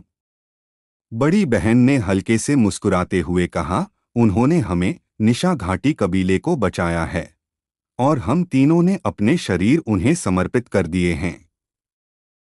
वह हमारे राजा हैं, और अब जब वह ध्यान में हैं, तो हमें उनके लिए सब कुछ संभालना चाहिए, क्योंकि हम उनकी स्त्रियां हैं, बेकार फूलदान नहीं, सजावट नहीं। भले ही मुझे सब कुछ छोड़ना पड़े, मैं उनके लिए इसे उठाऊंगी। लाओ एर और लाओ सान की आंखों में भी सदमा था। उन दोनों ने एक साथ सिर हिलाया और कहा, हाँ बहन, मुझे पता है कि क्या करना है। चिंता मत करो, मैं अपनी जान देकर उनकी रक्षा करूंगी। हमारे राजा। डिंग। परिष्करण सफल। यह एक और सफलता थी, लेकिन यह अभी भी आर्यन की आवश्यकताओं को पूरा नहीं कर पाई थी। यह अभी भी युद्ध के वस्त्र को नरम करने में असमर्थ थी, और इसकी ताकत अभी भी थोड़ी कम थी। कोई रास्ता नहीं। फिर से आर्यन ने माथे पर बल डाला। वास्तव में उसके भूत सैनिकों ने सुना था कि तीनों बहनों ने बाहर क्या कहा था। आर्यन का दिल बहुत भावुक था। यदि ऐसी स्त्रियां थीं जो उसके लिए अपनी जान देने को तैयार थीं, तो उसके पास उनके लिए अपनी जान जोखिम में न डालने का क्या कारण था। फिर से आर्यन ने पागलों की तरह निर्माण किया, अपने शिल्प कौशल का चरम उपयोग किया, लेकिन यहाँ तक कि नी जियाओकियान की मदद से भी उसकी ताकत अभी भी थोड़ी कम थी। वह तीसरे स्तर की बेड़ियों को तोड़ने में असमर्थ था। दूसरे शब्दों में, उसके द्वारा बनाए गए युद्ध के वस्त्र को केवल 3 छोटे स्तरों तक ही उन्नत किया जा सकता था। यह पर्याप्त नहीं था। भले ही 3 निशाचरी बहनों को उनके स्तरों में 3 से वृद्धि करनी पड़े, यह अभी भी बेकार होगा। आर्यन ने केवल 3 दिनों के लिए शिल्प कौशल में प्रशिक्षण लिया था। इस तरह के परिणाम प्राप्त करना पहले से ही अद्भुत था, और उसने इसे प्राप्त करने के लिए अपनी जान जोखिम में डाल दी थी। फिर से आगे बढ़ना बहुत मुश्किल था। मैं और क्या कर सकता हूँ? मैं और कौन सी शक्ति डाल सकता हूँ? जैसे ही आर्यन एक समाधान के लिए बेचैन था, अंतरिक्ष अंगूठी से एक आवाज आई, छोटे गुड़िया, तुम्हारा शिल्प कौशल दिलचस्प है। यदि तुम मेरे लिए एक ड्रैगन कवच बनाने को तैयार हो, तो मैं तुम्हें कुछ शक्ति प्रदान करने को तैयार हूँ। आर्यन के सहमत होने का इंतजार किए बिना प्रणाली की आवाज आई। डिंग। खिलाड़ी आर्यन को छिपे हुए मिशन ड्रैगन कवच बनाना को सक्रिय करने के लिए बधाई। मिशन ड्रैगन कवच बनाना। स्तर एसएस। समय 3 साल। पुरस्कार 1 अरब अनुभव अंक, 2 यादृच्छिक ड्रॉ, ड्रैगन की ज्वाला, विशेष पुरस्कार। मिशन की विफलता 10 स्तरों से कमी। डिंग। क्या आप स्वीकार करना चाहते हैं? पहले आर्यन सहमत होना चाहता था, लेकिन जब उसने अचानक मिशन को सक्रिय किया, तो वह शांत हो गया। इस नील ड्रैगन आर्यन पर भरोसा करने की हिम्मत नहीं थी, क्योंकि उसने एक बार उसकी जान लेने की कोशिश की थी। उसने धीरे से कहा, मैं तुम्हें ड्रैगन कवच बनाने में मदद कर सकता हूँ, लेकिन कुछ इनाम तो होना चाहिए, है ना? हाँ हाँ हाँ। कोई समस्या नहीं। जब तक तुम मेरे लिए ड्रैगन कवच बनाते हो, मैं निश्चित रूप से तुम्हारे साथ अन्याय नहीं करूंगा। मैं तुम्हें गारंटी दे सकता हूं कि ड्रैगन जो भी कहता है, वह एक वादा है, नील ड्रैगन ने धीरे से कहा। आर्यन ने कहा, ठीक है, मैं तुम पर विश्वास करता हूं। अब अपनी शक्ति मेरे युद्ध के कवच में डालो। उसी क्षण में एक गहरी ड्रैगन की दहाड़ गूंजी। बस यह भी इसी क्षण था कि आर्यन और नी जियाओकियान ने तेजी से काम करना शुरू कर दिया। नील ड्रैगन की शक्ति उमड़ पड़ी। पिछले अध्याय अगला अध्याय बूम। एक धीमी आवाज के साथ उस क्षण में आर्यन द्वारा बनाए गए युद्ध के कवच को जीवन मिल गया था, और वह हिंसक रूप से कांपने लगा। युद्ध के कवच का पूरा शरीर एक ऐसे प्रकाश से चमक उठा जो ड्रैगन की खाल जैसा दिखता था। असाधारण रूप से शानदार। डिंग। आप लोगों को यह स्टोरी कैसी लग रही है, कमेंट करके जरूर बताएं। और बने रहे आप अपने जीवपति त्रिपाठी जी के साथ। धन्यवाद मित्रों। हेलो दोस्तों, आप लोगों का स्वागत है हमारे channel story by DK FM और स्टोरी बाय डीके एफएम 2.0 पर। दोस्तों, अगर हमारे चैनल पर नए हो तो सब्सक्राइब कर लो हमारे channel story by DK FM और स्टोरी बाय डीके एफएम 2.0 को, और वीडियो पर लाइक और कमेंट भी कर दिया करो, ताकि हमें पता चल सके कि आप लोगों को ये स्टोरी के साथ लग रहा है। स्पिरिट वर्ल्ड और सुपर योद्धा ध्रुव रिटर्न के असली एपिसोड आपके YouTube channel story bye DKFM, जिसमें लगभग 11,000 सब्सक्राइबर हैं, और YouTube channel story bye DKFM 2.0 और Telegram channel Dhruv return season 4 story by DKFM पर अपलोड होते हैं। अगर आप लोग दूसरे चैनलों पर एपिसोड सुन रहे हो तो उस चैनलों को अनसब्सक्राइब कर दो, और मेरे channel YouTube channel story bye DKFM जिसमें लगभग 11,000 सब्सक्राइबर हैं, और YouTube channel story bye DKFM 2.0 और Telegram channel Dhruv return season 4 story by DKFM से जुड़ने की कोशिश करो ताकि आप ओरिजिनल एपिसोड और सबसे पहले एपिसोड पा सको। एपिसोड 2856। अंधेरी घाटी का सबसे बड़ा दानव, रात्रि दानव। भूमिगत महल का चौक। समय समाप्त हुआ, कृपया किसी को युद्ध के लिए भेजें। 3 रात्रि दानव बहनें एक साथ आगे बढ़ी और सबसे बड़ी बहन ने अचानक कहा, बुजुर्गों, एक ही दौर में विजेता का फैसला होगा। आह, एक ही दौर में विजेता का फैसला। हे, लगता है तुम सब कुछ एक ही दांव पर लगाना चाहते हो। यह बहुत अचानक हुआ। अन्य 2 बहनें भी थोड़ी हैरान थीं। उन्होंने इस मामले पर उनसे पहले चर्चा नहीं की थी। मुझे परवाह नहीं है कि तुम्हारे कितने दौर हैं, तुम वैसे भी हारने वाले हो, एक महान बुजुर्ग ने हल्के से कहा। फिर एक तरफ देखा और कहा, रात्रि दानव, तुम जाओ। जैसे ही शब्द गिरे, धड़ाम, 6 महान कुलों में से एक फटा हुआ काला लबादा पहने हुए 2 मीटर से अधिक लंबा एक व्यक्ति अचानक एक छोटे दानव की तरह खड़ा हो गया। इस क्षण उसके शरीर के जोड़ फट गए और उसके शरीर पर की आभा भी फट गई। आभा का एक विस्फोट हुआ और पूरा भूमिगत महल का चौक थोड़ा हिल गया। रात्रि दानव, अंधेरी घाटी का नंबर 1 योद्धा। यह 6 महान कुलों के लोगों ने वास्तव में रात्रि दानव को ढूंढ लिया। क्या वह केवल हर साल सर्दियों के दौरान ही प्रकट नहीं होता? असंभव। यह निष्पक्ष नहीं है, यह बिल्कुल भी निष्पक्ष नहीं है। अंधेरी घाटी कुल का नंबर 1 योद्धा। अतुलनीय रूप से शक्तिशाली, अतुलनीय रूप से भयंकर, लेकिन आमतौर पर वह केवल सर्दियों के दौरान ही मानव जाति के खिलाफ प्रकट होता था और अन्य समय में नहीं। दंतकथाओं के अनुसार हर साल वह अंधेरी घाटी के सबसे गहरे हिस्से में खेती करता था। उसकी खेती किस स्तर तक पहुंच चुकी थी, कोई नहीं जानता था। परंतु पुराने रात्रि राजा ने एक बार कहा था कि उसकी प्रतिभा और क्षमता के साथ वह पश्चिमी क्षेत्र का नंबर 1 दानव योद्धा था और वह भविष्य में सम्राट दायरे से बढ़कर एक अस्तित्व बन जाएगा। बड़ी बहन रात्रि दानव का चेहरा थोड़ा गहरा हो गया। दूसरे भाई ने तुरंत कहा, यह निष्पक्ष नहीं है, वह 6 महान कुलों में से नहीं है, वह तुम्हारे लिए नहीं लड़ सकता। अगर वह लड़ता है तो उसका प्रतिद्वंद्वी कौन है? पूरी अंधेरी घाटी में, यहाँ तक कि पूर्व नंबर 1 गुरु बूढ़ा हुआंग भी रात्रि दानव का मुकाबला नहीं था। उससे मुकाबला करना 10 जिंदगियां भी काफी नहीं होंगी। महान बुजुर्ग ने ठंडी मुस्कान के साथ कहा, वह अंधेरी घाटी से है, इसलिए वह अंधेरी घाटी के लिए लड़ सकता है।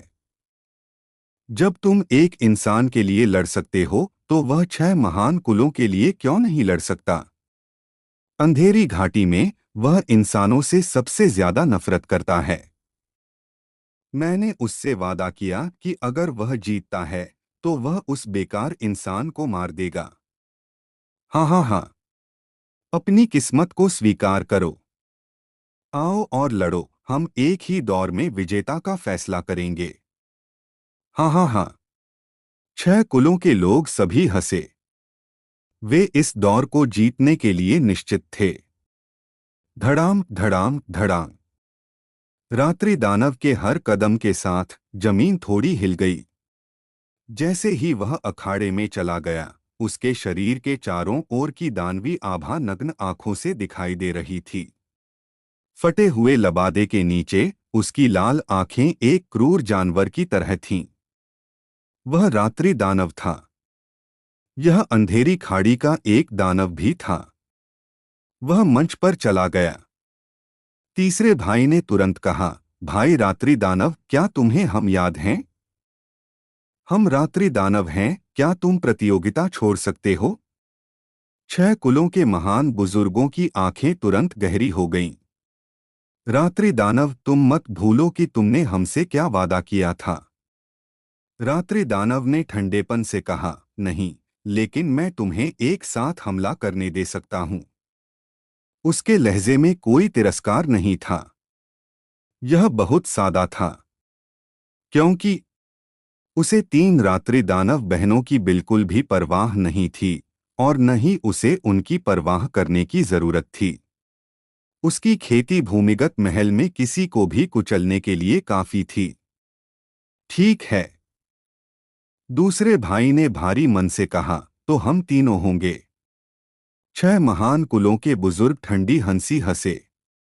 उसे उन तीनों की परवाह नहीं थी, क्योंकि उनकी खेती रात्रि दानव के समान स्तर पर भी नहीं थी। इस क्षण, रुको, भाई यहाँ नहीं है, हम भाभी को आगे नहीं आने दे सकते। मैं करूंगा। किसी समय तान दापाओ बाहर चला गया। कुछ दिनों पहले से जो अलग था वह यह था कि उसका दाहिना हाथ एक विशाल यांत्रिक हाथ में बदल गया था। उसके हाथ से हर समय प्रकाश की एक धारा बह रही थी। प्रकाश की यह धारा तोप मास्टर की सच्ची आत्मा थी। ऐसा करने के लिए कौशल के एक अत्यंत उच्च स्तर की आवश्यकता थी, साथ ही दुनिया के साथ एक होने के स्तर तक पहुंचने के लिए तोप के साथ संलयन की आवश्यकता थी। तान दापाओ बदल गया था। कम से कम कुछ दिनों पहले की तुलना में उसने बहुत सुधार किया था।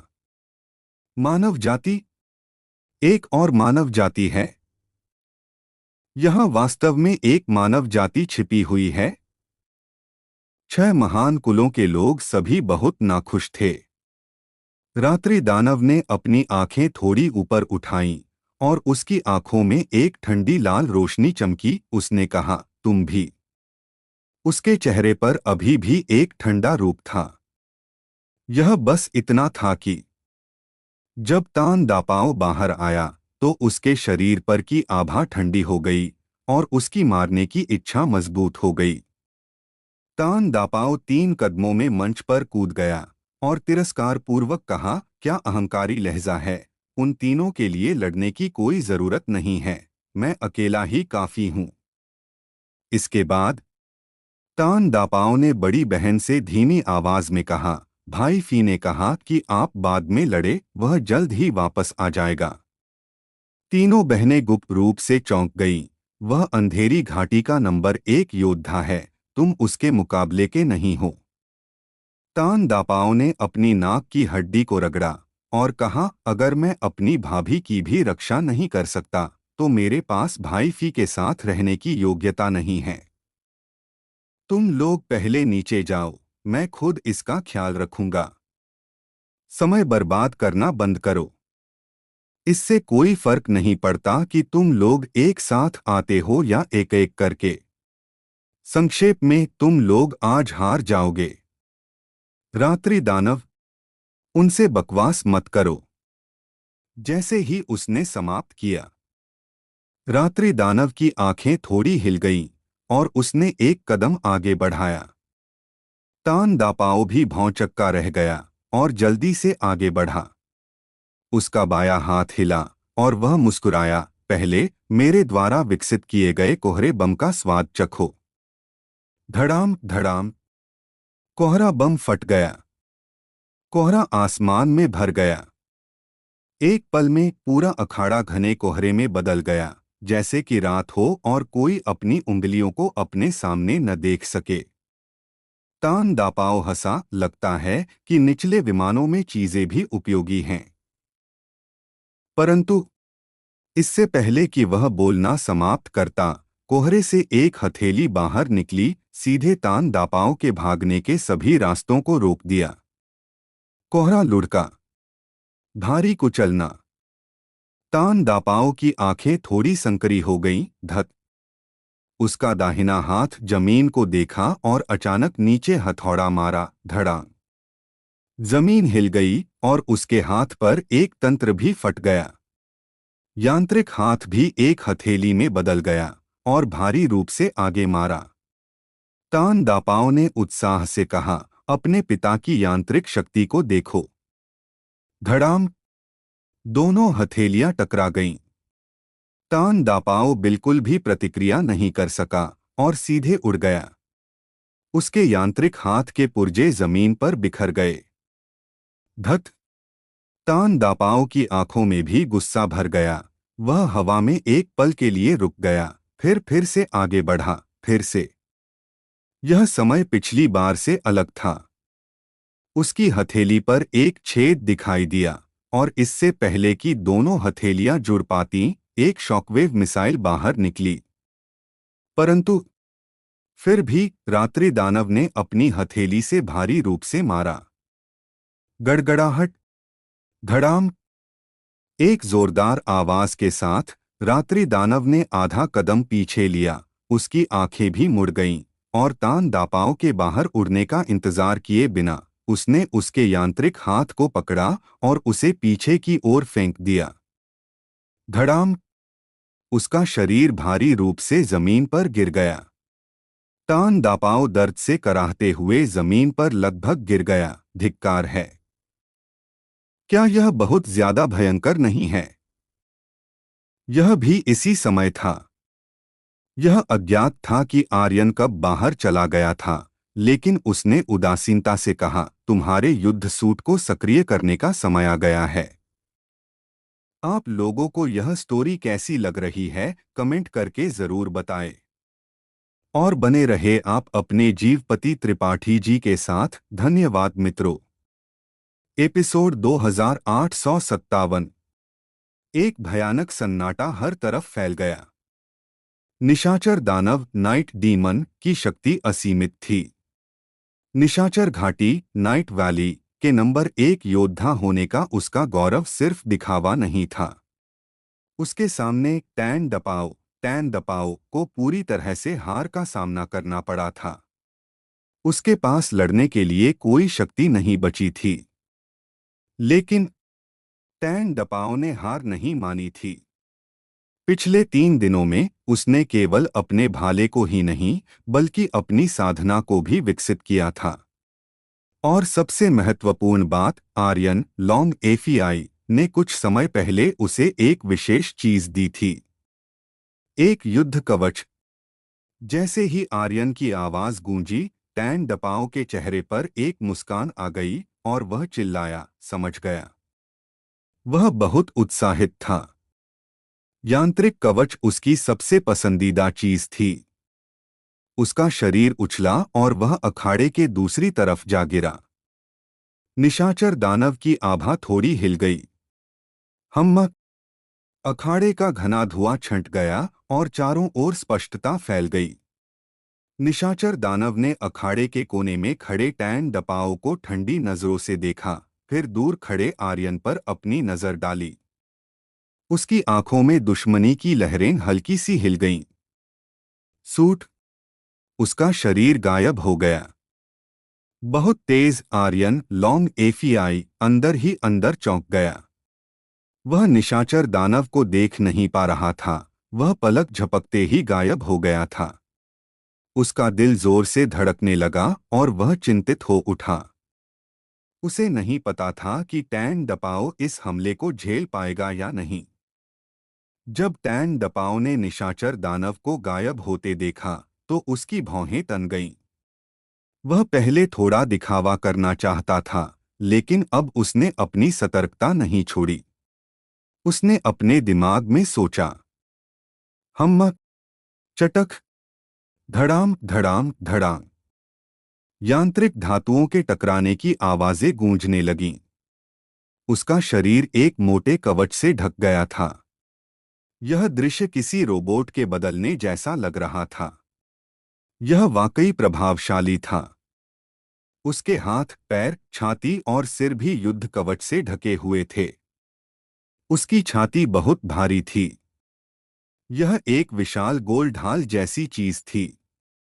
टैन दपाओ, जो पहले केवल 1.7 मीटर लंबा था, युद्ध कवच पहनने के बाद तुरंत 2.5 मीटर तक पहुंच गया। वह निशाचर दानव से भी लंबा था। उसके धातु के कवच पर जनरल शब्द बड़े अक्षरों में लिखा हुआ था। हाँ हाँ हाँ, बदलाव पूरा हुआ। देखो मेरे पराक्रमी जनरल को, एक उत्साहित आवाज कवच के अंदर से आई। चारों ओर मौजूद सभी लोग स्तब्ध रह गए। यहां तक कि निशाचर दानव भी, जो उसकी तरफ दौड़ रहा था, थोड़ा रुक गया। यह क्या है? उसने अभी अभी क्या निकाला? क्या यह कोई कवच आत्मा खजाना है? मैंने ऐसा खजाना पहले कभी नहीं देखा। ओह भगवान, यह बहुत शानदार लग रहा है। वे टैन डपाओ के शरीर पर लगी अजीब चीजों से हैरान थे। टैन डपाओ ने अपने पैर हिलाए और हंसा। यह बहुत अच्छा लग रहा है, हा हा हा। वह मन ही मन सोच रहा था, भाई आर्यन कमाल है। उसने ऐसी चीज बना दी। शक्ति, कितनी शक्तिशाली शक्ति! उसी समय जैसे ही उसने युद्ध कवच पहना, ऐसा लगा जैसे युद्ध कवच और उसका शरीर एक साथ जुड़ गए हों। वह तुरंत एक शक्तिशाली बल को अपने शरीर में प्रवेश करते हुए महसूस कर सकता था, जो उसे पल भर में और भी मजबूत बना रहा था। पूरे 4 स्तर। यह भले ही ज्यादा न लगे, लेकिन किसी भी योद्धा के लिए 4 स्तर ऊपर उठना एक अविश्वसनीय उपलब्धि थी। पल भर में 4 स्तर ऊपर उठना ऐसा कुछ था जो एक दानव गोली, डेवल पिल भी नहीं कर सकती थी, जो जीवनकाल की कीमत पर मिलती थी। उसकी आभा बदल गई है। वह अब मूल स्तर पर पहुंच गया है। वह अचानक इतना शक्तिशाली कैसे हो गया? क्या हो रहा है? निशाचर दानव, उसे मार डालो। वह कितना भी शक्तिशाली क्यों न हो जाए, वह जनरल मूल क्षेत्र, जनरल ओरिजिन रियल्म में ही रहेगा। मैं उसे एक ही वार में मार दूंगा। 6 जातियों के लोग चिल्लाने लगे। भले ही वह 4 स्तर ऊपर उठ गया हो, निशाचर दानव की नजरों में यह निम्न स्तर कोई मायने नहीं रखता था। इसमें कोई खतरा नहीं था। निशाचर दानव की आंखें गहरी हो गईं, उसकी आंखों में एक लाल चमक थी, और उसने ठंडे स्वर में कहा, तुम नाटक कर रहे हो। उसका शरीर आगे बढ़ा। उसकी दाहिनी हथेली के हिलने से एक मोटी हथेली की शक्ति अचानक बाहर निकली। हवा में धमाकों की लहरें गूंजी, कुल 9 धमाके। धड़ाम धड़ाम धड़ाम। हर धमाके से शक्ति 1 गुना बढ़ जाती थी, और 9 धमाकों से इस हथेली की शक्ति 9 गुना बढ़ गई थी। अगर इस तरह की शक्ति जनरल मूल क्षेत्र के किसी योद्धा पर पड़ती, तो भले ही वह 9वें स्तर का योद्धा क्यों न हो, वह तुरंत मर जाता। क्या जबरदस्त शक्ति है! हाँ हाँ हाँ, उसे मार डालो। उसे खत्म करो, तुम मोटे शैतान। क्या तुम्हें लगता है कि तुम इतने बड़े कवच से शक्तिशाली हो गए हो? उसे एक ही वार में नरक में भेज दो। 6 महान जातियों के लोग शोर मचा रहे थे। 9 धमाकों वाला जादुई हथेली। टैन डपाओ की मौत निश्चित थी। 3 निशाचर दानव बहनें चिंतित थीं। निशाचर दानव की हथेली की शक्ति बहुत मोटी है, मुझे डर है कि वह... आर्यन ने हल्की सी मुस्कान के साथ कहा, चिंता मत करो, डपाओ के शरीर पर लगा युद्ध कवच एक रक्षात्मक कवच है, उसकी जान लेना इतना आसान नहीं होगा। एक शिल्प कौशल तकनीक से बना युद्ध कवच इतनी आसानी से कैसे टूट सकता था? यह संभव ही नहीं था।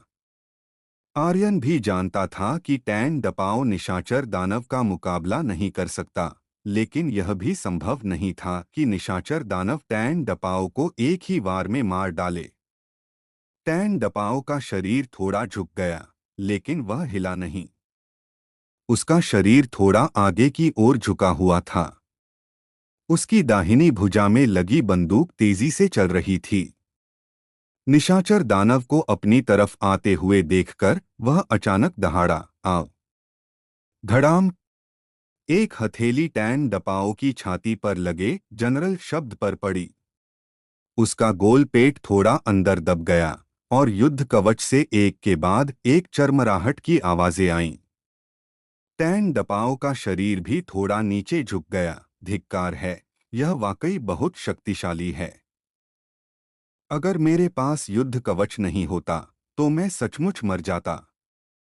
सौभाग्य से मेरे पास युद्ध कवच है। तो टैन डपाओ के होठों पर एक उत्साहित मुस्कान आ गई। उसकी आंखें निशाचर दानव पर केंद्रित हो गईं और उसकी दाहिनी भुजा तेजी से घूमने लगी। धड़ाम धड़ाम धड़ाम। यह एक सुपर इंजन की तरह था। अंदर एक लाल रोशनी चमक उठी और उसने निशाचर दानव की छाती पर जोर से प्रहार किया। सुपर आर्टिलरी मुक्का। निशाचर दानव की आंखें थोड़ी हिल गईं। वह भी पीछे नहीं हटा। उसका शरीर नीचे झुक गया और टैन डपाओ की तरह उसने भी सीधे मुक्के का सामना किया। धड़ाम। गड़गड़ाहट। यह मेरी पूरी ताकत है, टैन डपाओ ने जोर से कहा। हालांकि निशाचर दानव आधा कदम पीछे हट गया। उसकी छाती के कपड़े फट गए और उसके मुंह के कोने से खून की एक बूंद बह निकली। उसकी आंखें और भी उदास हो गईं। हम। अचानक उसकी पूरी शरीर की आभा थोड़ी हिल गई। एक सुर्ख आभा जिसे नंगी आंखों से देखा जा सकता था पूरे अखाड़े में फैल गई। यह फट गया। यह पहले की शक्ति की आभा से पूरी तरह से अलग था। निशाचर दानव गुस्से में था। टैन डपाओ का दिल धड़कने लगा। धिक्कार है, यह सचमुच असामान्य है। मेरी पूरी ताकत से मैं सिर्फ आधा कदम पीछे हटा। यह सचमुच। मैं उसका मुकाबला नहीं कर सकता। उसने आर्यन की ओर देखा। आर्यन ने भी हल्के से सिर हिलाया। तुरंत टैन डपाओ हंसा और बोला, मैं अब नहीं खेल रहा, मैं हार मानता हूं। लोगों के प्रतिक्रिया देने से पहले ही टैन डपाओ तुरंत मंच से कूद गया। अगर वह अब नहीं जाता तो वह सचमुच मंच पर मर जाता। वह अभी मरना नहीं चाहता था। वह प्राचीन दुनिया में अभी भी कुंवारा था। निशाचर दानव की आंखें तन गईं और उसने टैन डपाओ को देखा जो मंच से कूद चुका था। इसी समय आर्यन ने तीनों निशाचर दानव बहनों को देखा और कहा, अब तुम लोग ऊपर जा सकती हो। मैंने तुम्हें जो युद्ध के वस्त्र दिए हैं उन्हें पहन लो। तीनों बहनों ने जोर से सिर हिलाया। ठीक है। दूसरे लोग विश्वास नहीं कर सकते थे, लेकिन वे आर्यन के शब्दों पर जरूर विश्वास करेंगी। वे तीनों एक बिल्ली की तरह तुरंत मंच पर कूद गईं और उसी पल उन्होंने आर्यन द्वारा दिए गए युद्ध के वस्त्र सक्रिय कर दिए। युद्ध के वस्त्र उनके शरीर पर थे। उनकी आकृति और भी आकर्षक लग रही थी। आप लोगों को यह स्टोरी कैसी लग रही है, कमेंट करके जरूर बताएं। और बने रहे आप अपने जीवपति त्रिपाठी जी के साथ। धन्यवाद मित्रों। एपिसोड 2858। एक उपन्यास की तरह मैं आपके दिए गए पैसेज का अनुवाद करूंगा। अंबर दल का नायक। रात्रि राक्षस कबीले को एक विशेष आकर्षण प्राप्त था। जहां पुरुष सुंदर थे, वहीं उनकी स्त्रियां तो दानव लोमड़ी कबीले की सुंदरियों से भी कहीं बढ़कर थीं। दानव लोमड़ी कबीले की स्त्रियां अपनी मनमोहक और लुभावनी आंखों के लिए जानी जाती थीं। पर रात्रि राक्षस कबीले की स्त्रियों के तो क्या कहने। उनका शरीर किसी कलाकृति की तरह था, जिसमें कोई कमी नहीं थी।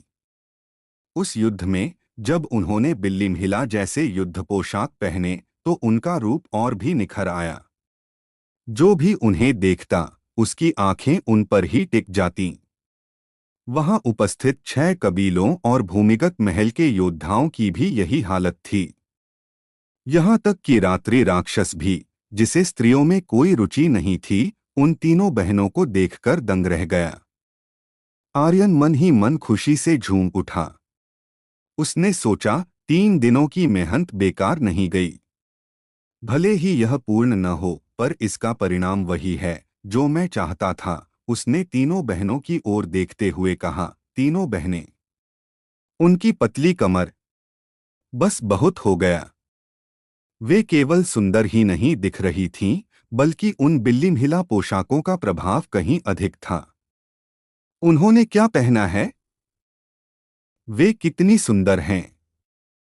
वाह, ये तीनों रात्रि राक्षस बहनें इतनी खूबसूरत हैं। वे हूबहू एक जैसी दिखती हैं और अब एक जैसे कपड़े पहने हैं।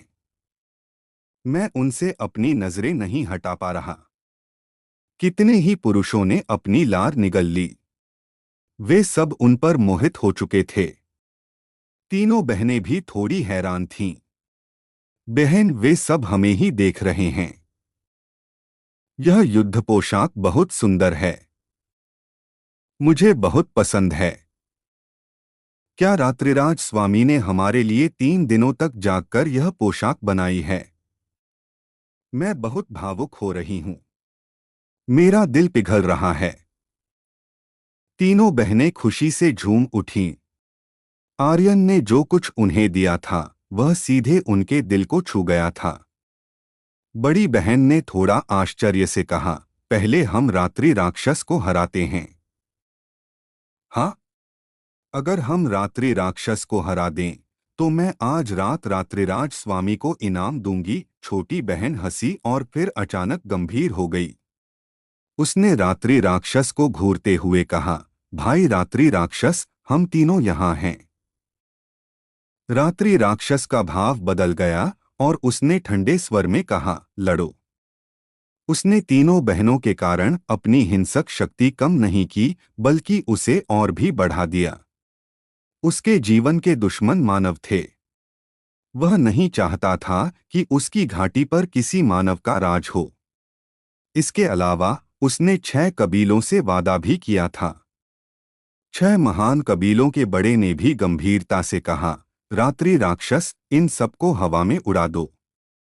मार डालो। रात्रि घाटी के इन लोगों को मार डालो। इन तीनों को मार डालो। जब तक वे तीनों बहनों को हरा देते, 6 महान कबीले जीत जाते। फिर वे सब कुछ नष्ट कर सकते थे और आर्यन को मार सकते थे।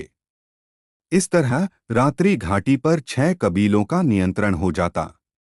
सर्दी आ रही थी और इस साल वे पूरी ताकत से पूर्वी शाही राज्य पर हमला करने वाले थे। मारो, मारो! 6 कबीलों के लोग चिल्ला रहे थे। तान दापाओ आर्यन के पास खड़ा होकर धीरे से पूछा, भाई आर्यन, क्या भाभी संभल पाएंगी? आर्यन ने बिना कुछ कहे रात्रि राक्षस की ओर देखा।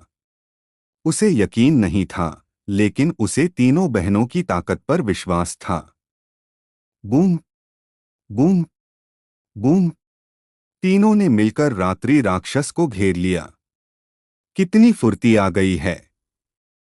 मुझे लगता है कि मेरी गति दोगुनी से भी ज्यादा हो गई है। और ताकत भी। ये कपड़े बहुत अद्भुत हैं। रात्रि राक्षस ने अपनी नजरें घुमाईं और ठंडे स्वर में कहा, मुझे माफ करना। बूम! रात्रि राक्षस ने हमला किया। एक गहरे काले रंग का लंबा कृपाण निकाला। जैसे ही उसने बोलना समाप्त किया, कृपाण चलाया और जहां से वह गुजरा वहां एक लाल रोशनी फैल गई। रात्रि राक्षस कृपाण। यह अगाध खाई के सबसे कठोर पत्थर से बना है। रात्रि राक्षस अपनी पूरी ताकत लगा रहा है। हाँ हाँ हाँ, कोई भी युद्ध पोशाक पहन लो, तुम्हारी ताकत सीमित है, जिसे तुम पार नहीं कर सकते। तुम तीनों की हार निश्चित है। 6 कबीलों के मुखिया रात्रि राक्षस को अपना कृपाण निकालते देख हंसने लगे। कृपाण हवा में घूम गया। तीनों ने एक ही समय में हरकत की और तुरंत उससे बच गईं। यह बहुत आसान था। आर्यन के होठों पर मुस्कान आ गई और उसने मुस्कुराते हुए कहा, क्या +60 फुर्ती वाले युद्ध पोशाक पर वार करना इतना आसान है? हे, तुम बहुत ज्यादा सोच रहे हो। कृपाण हवा में ही घूमता रहा। रात्रि राक्षस की आंखें थोड़ी सिकुड़ी और वह थोड़ा हैरान हुआ, लेकिन वह बिल्कुल नहीं रुका। उसने छलांग लगाई और सीधे छोटी बहन की ओर बढ़ा। छोटी बहन ने कृपाण से बचकर कहा, हे। रात्रि घाटी का नंबर 1 योद्धा बस इतना ही है। रात्रि राक्षस को अपनी ओर आते देख वह घबराई नहीं। इसके बजाय वह शांत हो गई और उसके दिमाग में एक विचार आया, बड़ी बहन, दूसरी बहन, मैं उसे रोके रखूंगी। तुम दोनों हमला करो। तीनों बहनों की सबसे बड़ी ताकत यह थी कि वे मानसिक रूप से एक दूसरे से जुड़ी हुई थीं। एक के सोचने पर दूसरी दोनों को भी उसका मतलब पता चल जाता था। बड़ी और दूसरी बहन के दिमाग में एक विचार आया। Twist, twist. दो कटार उनके हाथों में आ गए और उन्होंने बाएं और दाएं से जोरदार हमला किया। छोटी बहन ने भी ऐसा ही किया। उसके हाथों में दो कटार एक ही समय में हमले से टकराए। बूम! रात्रि राक्षस के शरीर पर लाल आभा कांप गई। छोटी बहन के करीब आने से पहले ही उसने आगे बढ़कर अपने लंबे कृपाण से वार कर दिया। छोटी बहन ने अपनी बाहें मोड़ लीं। हम टकराव! दो कटार नीचे गिरे और उसकी बाहें सुन्न हो गईं। रात्रि राक्षस की आंखें सिकुड़ी और वह थोड़ा शांत हुआ।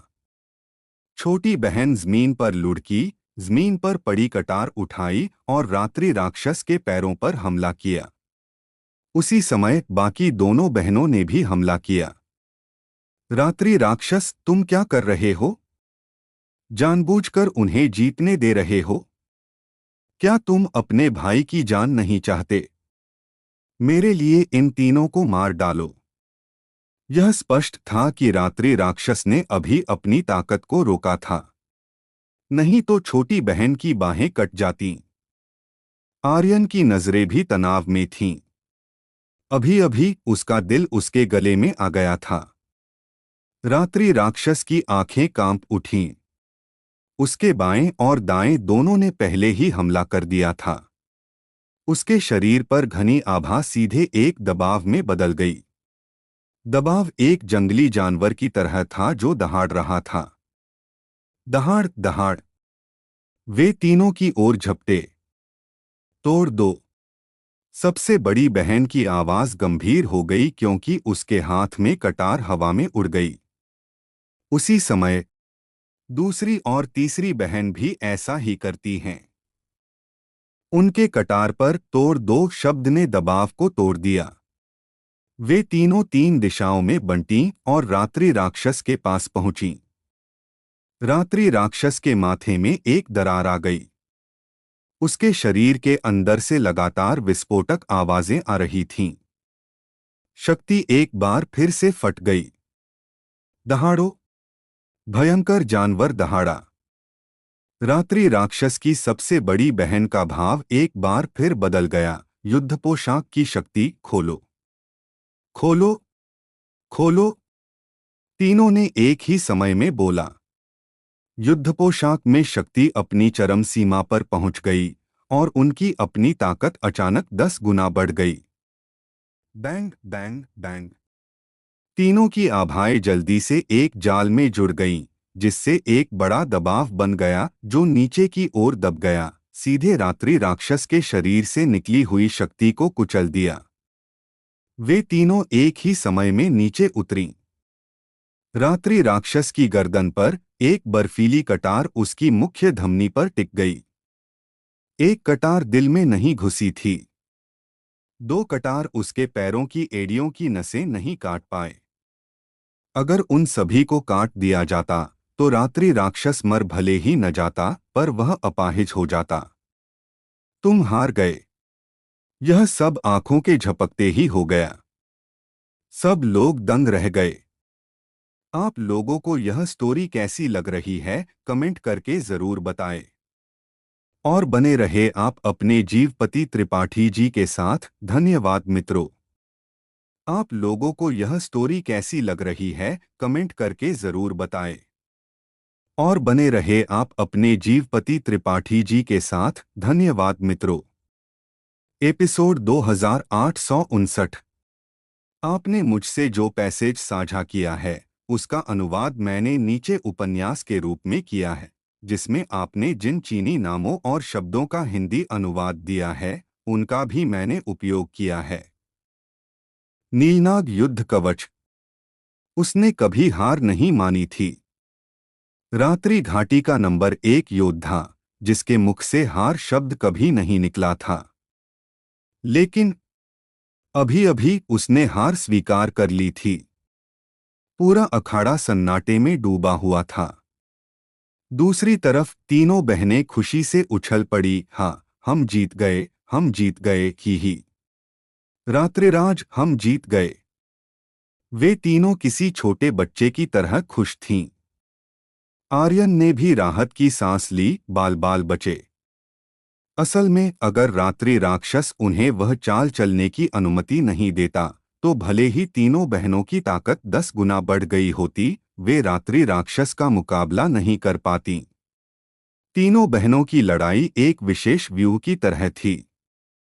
अगर उनमें से किसी एक के भी व्यूह को तोड़ दिया जाता तो वे निश्चित रूप से हार जातीं। लेकिन उनकी आखिरी चाल कमाल की थी। उन तीनों की ताकत अचानक बढ़ गई और उन्होंने अपनी खुद की विशेष क्षमताओं को मिला लिया। उनकी जुड़वा बहनों की अनोखी दूरसंवेदी शक्ति और दबाव को जोड़ने वाली कड़ी ने रात्रि राक्षस की शक्ति को बांध दिया। इसी वजह से वे रात्रि राक्षस को हरा पाई थीं। उनका आपसी सहयोग, उनकी दूरसंवेदी शक्ति और उनका बेहतरीन तालमेल देखकर आर्यन मन ही मन उत्साहित हुआ। ये जन्मजात हत्यारी हैं, एक आदर्श हत्यारी टीम। अगर भविष्य में वे इसी रास्ते पर चलती रहीं और उनकी अच्छी तरह से ट्रेनिंग की गई तो वे प्राचीन दुनिया की नंबर 1 हत्यारी बन जाएंगी। रात्रि राक्षस किसी भूत की तरह था, किसी छाया की तरह। और तीनों बहनें भी बिल्कुल वैसी ही थीं, जो आंखों को चकाचौंध कर देती थीं। और जब इसमें युद्ध कवच भी जुड़ गया, आर्यन जितना इसके बारे में सोचता उतना ही उत्साहित होता जाता। भविष्य में मैं तुम्हारी बहनों को एक घातक दल के रूप में तैयार करूंगा। हम जीत गए, हम जीत गए। भूमिगत महल में मौजूद रात्रि घाटी के लोग भी उत्साहित थे। वे सभी रात्रि राक्षस की तीनों बहनों के लिए बेचैन थे। जैसे ही उन्होंने महान रात्रि राक्षस को हार मानते देखा, वे सब खुशी से झूम उठे। 6 महान वृद्धों, आप हार मानने को तैयार हैं। हम जीत गए। अब आपके पास रात्रिराज को हटाने का और क्या बहाना है? हाँ हाँ हाँ। रात्रिराज जिंदाबाद, रात्रि महारानी की जय हो। वे सब जानते थे कि रात्रि राक्षस की तीनों बहनों के पास जो युद्ध कवच था वह आर्यन ने ही उन्हें दिया था और आर्यन की वजह से ही वे इतनी शक्तिशाली बन पाई थीं। उनके दिलों में आर्यन का दर्जा और भी ऊंचा हो गया था। खुशी खुशी तीनों बहनें अखाड़े से नीचे उतरीं। उनके चेहरों पर मुस्कान थी और वे कह रही थीं, हम जीत गए। यह युद्ध कवच बहुत शक्तिशाली है। मैंने कभी इतना शक्तिशाली आत्मिक खजाना नहीं देखा। रात्रिराज की जय हो। ठीक इसी पल अचानक 6 महान कुलों की तरफ हलचल हुई। एक महान वृद्ध अचानक आगे बढ़ा। धम्म। माननीय क्षेत्र की शक्ति अचानक फूट पड़ी। एक पल में वह अखाड़े पर आ गया। उसकी आंखें गुस्से से भरी थीं। निकम्मी चीज। उसने अपना पंजा उठाया। एक गाढ़े काले रंग की आभा ज्वाला सीधे रात्रि राक्षस की छाती से टकराई। रात्रि राक्षस चौंका रह गया। उसका शरीर अंदर धंस गया और वह हवा में उछल गया। पेंग। वह 10 मीटर दूर जमीन पर जा गिरा। उसका चेहरा पीला पड़ गया था और उसके अंदरूनी अंग हिल रहे थे। उसने मुंह से खून उगल दिया। पफ। अचानक हुए इस बदलाव से सब लोग हैरान रह गए। एक ही झटके में रात्रि राक्षस को हवा में उड़ाने के बाद वृद्ध ने खुद को रोका नहीं। उसने एक और चाल चली और फिर से रात्रि राक्षस के सामने आ गया। उसकी 5 उंगलियां एक पंजे की तरह बन गई थीं। तुमने 6 महान कुलों को पूरी तरह से शर्मसार कर दिया है। तुम जैसी निकम्मी चीज को तो मर ही जाना चाहिए। उसकी 5 उंगलियां रात्रि राक्षस के सिर के ऊपरी हिस्से को पकड़ने के लिए बढ़ रही थीं। जैसे ही 5 उंगलियां उस तक पहुंचतीं, उसके सिर में एक छेद हो जाता और वह निश्चित रूप से मर जाता। इसके अलावा महान वृद्ध के हमले का सामना करते हुए रात्रि राक्षस ने कोई विरोध नहीं किया, क्योंकि 6 महान कुलों के पास उसका छोटा भाई था, उसका एकमात्र रिश्तेदार। अगर उसने विरोध किया तो उसके भाई की मौत निश्चित थी। रात्रि राक्षस ने अपनी आंखें हल्की सी उठाई और कहा, महान वृद्ध, कृपया मेरे भाई को छोड़ दें। फिर उसने अपनी आंखें हल्की सी बंद कर लीं। जाओ नरक में, महान वृद्ध गुस्से में दहाड़ा। रात्रि राक्षस की तीनों बहनें जोर से चिल्लाईं, रुको बड़े भैया रात्रि राक्षस। वे बहुत दूर थीं और उनके पास उसे रोकने का समय नहीं था। इसके अलावा यह महान वृद्ध माननीय क्षेत्र में था। अगर वे वहां पहुंच भी जातीं तो वे उसका मुकाबला नहीं कर पातीं। रात्रिराज, उसे बचाओ, सबसे बड़ी बहन ने चिल्लाया, लेकिन उसके बात पूरी करने से पहले ही आर्यन का शरीर गायब हो चुका था। दहाड़! हवा में एक धमाका हुआ। पता नहीं कब आर्यन की पीठ पर हरे रंग के नाग एक सिंगी पंखों की एक जोड़ी उग आई थी। उसकी गति थोड़े समय के लिए 5 गुना बढ़ सकती थी। यह एक भयानक अस्तित्व था। वह तुरंत रात्रि राक्षस के सामने आ गया। क्या तुम्हें लोगों को मारना इतना पसंद है? यहाँ लोगों को मारने से पहले क्या तुमने मुझसे पूछा? यहाँ मैं ही राजा हूँ।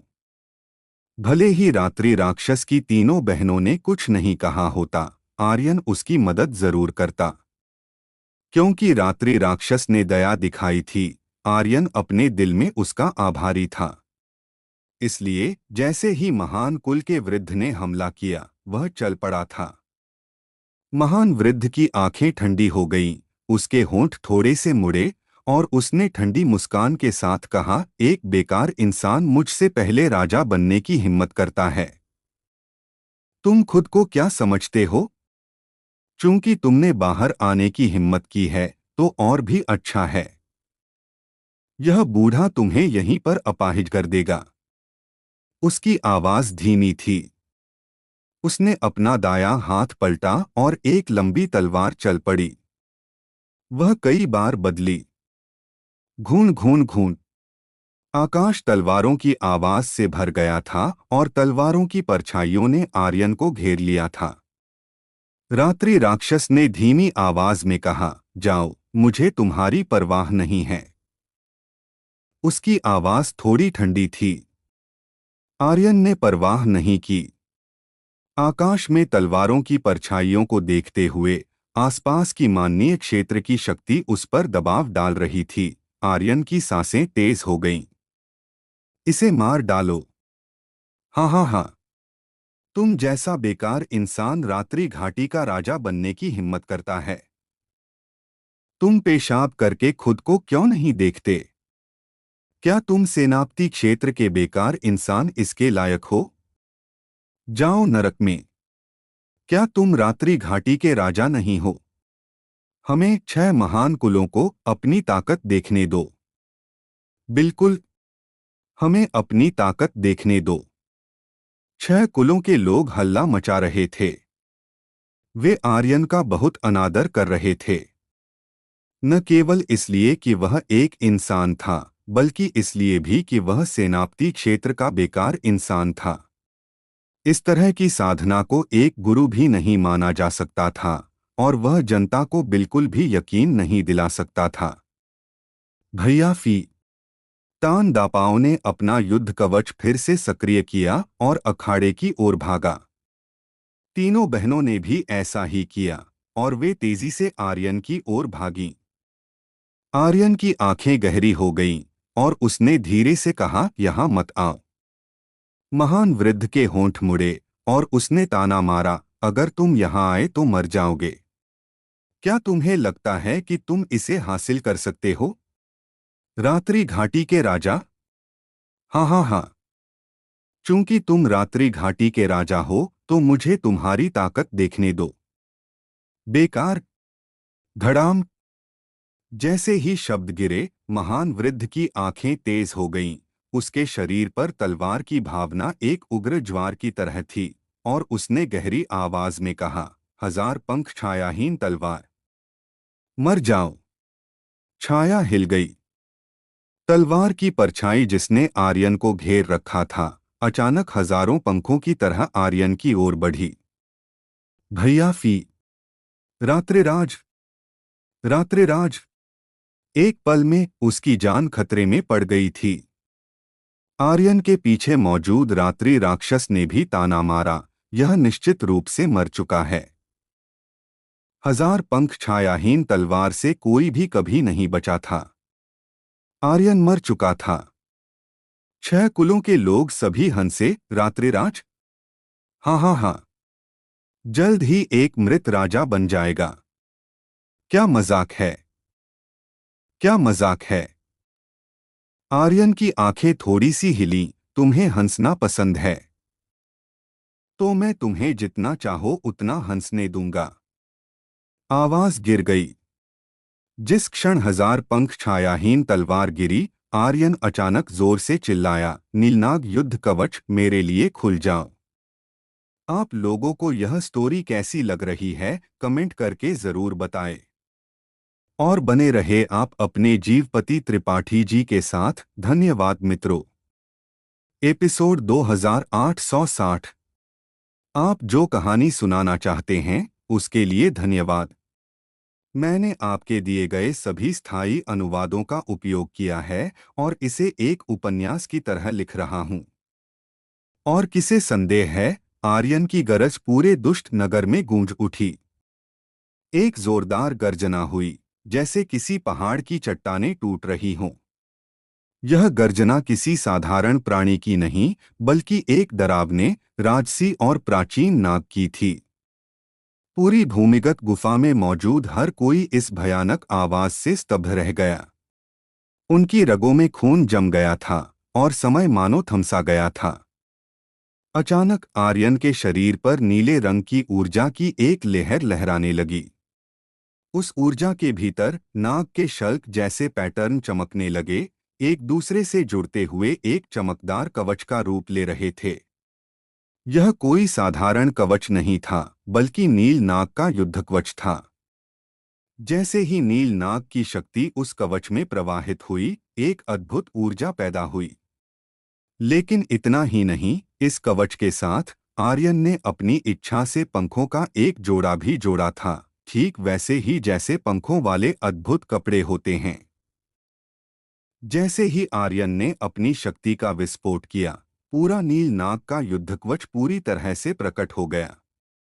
इसकी बनावट अत्यंत प्रभावशाली थी। कवच एक नाग जैसा दिख रहा था और पंख किसी शैतान के पंखों की तरह थे।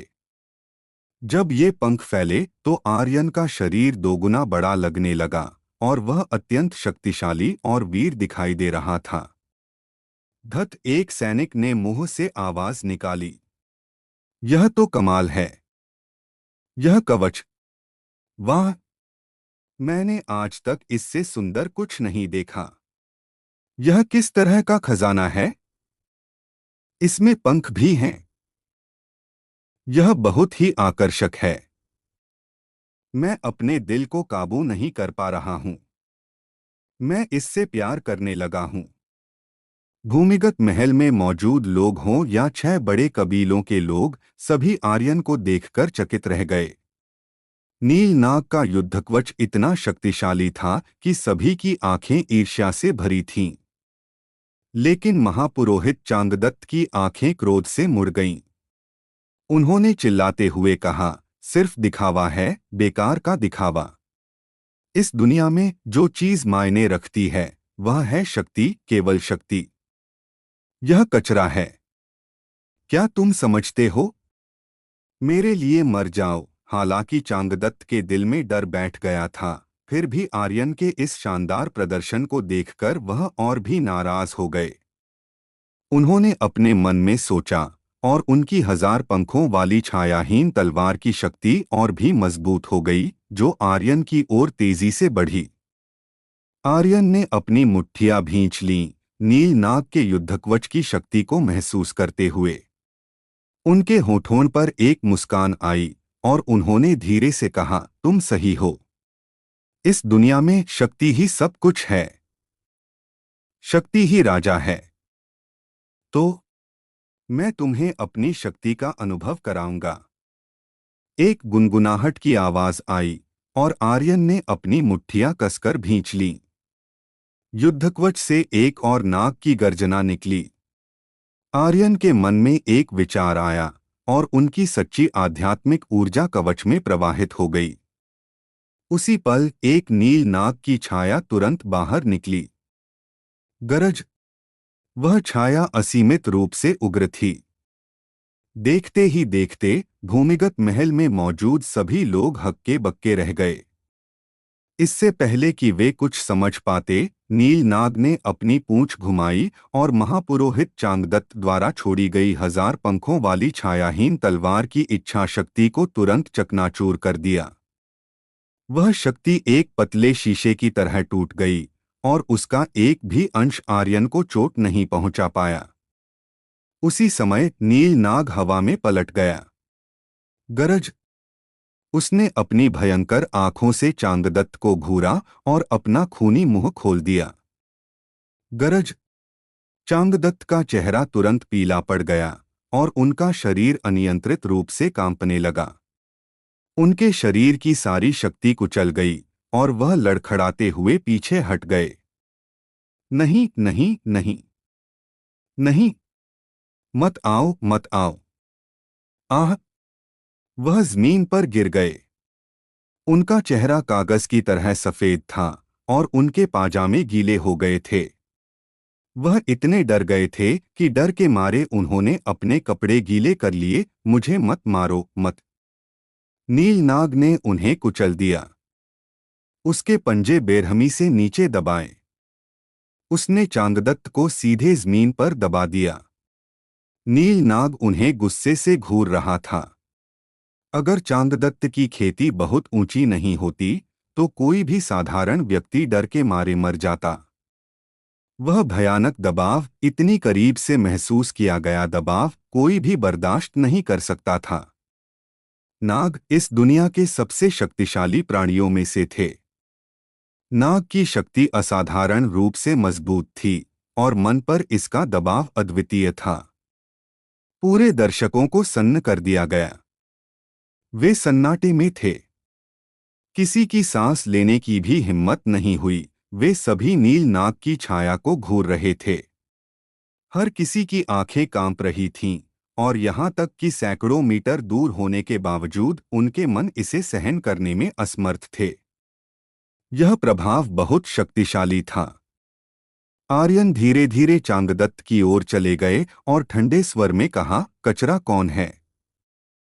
चांगदत्त ने तुरंत कहा, मैं कचरा हूं। जीवन से ज्यादा महत्वपूर्ण कुछ नहीं था। आर्यन के होठों पर मुस्कान आई, और उन्होंने कहा, इस दुनिया में शक्ति की आवश्यकता होती है। वास्तव में कौन अधिक शक्तिशाली है? तुम नहीं, तुम हो, तुम्हारी शक्ति है, चांगदत्त ने जल्दी से कहा। आर्यन ने फिर पूछा, तो मैं कौन हूं? चांगदत्त ने एक घूंट पानी निगल लिया। उन्होंने कहा, आप रात्रि राजा हैं, हमारी रात्रि घाटी के रात्रि राजा। आर्यन ठंडे स्वर में हंसे।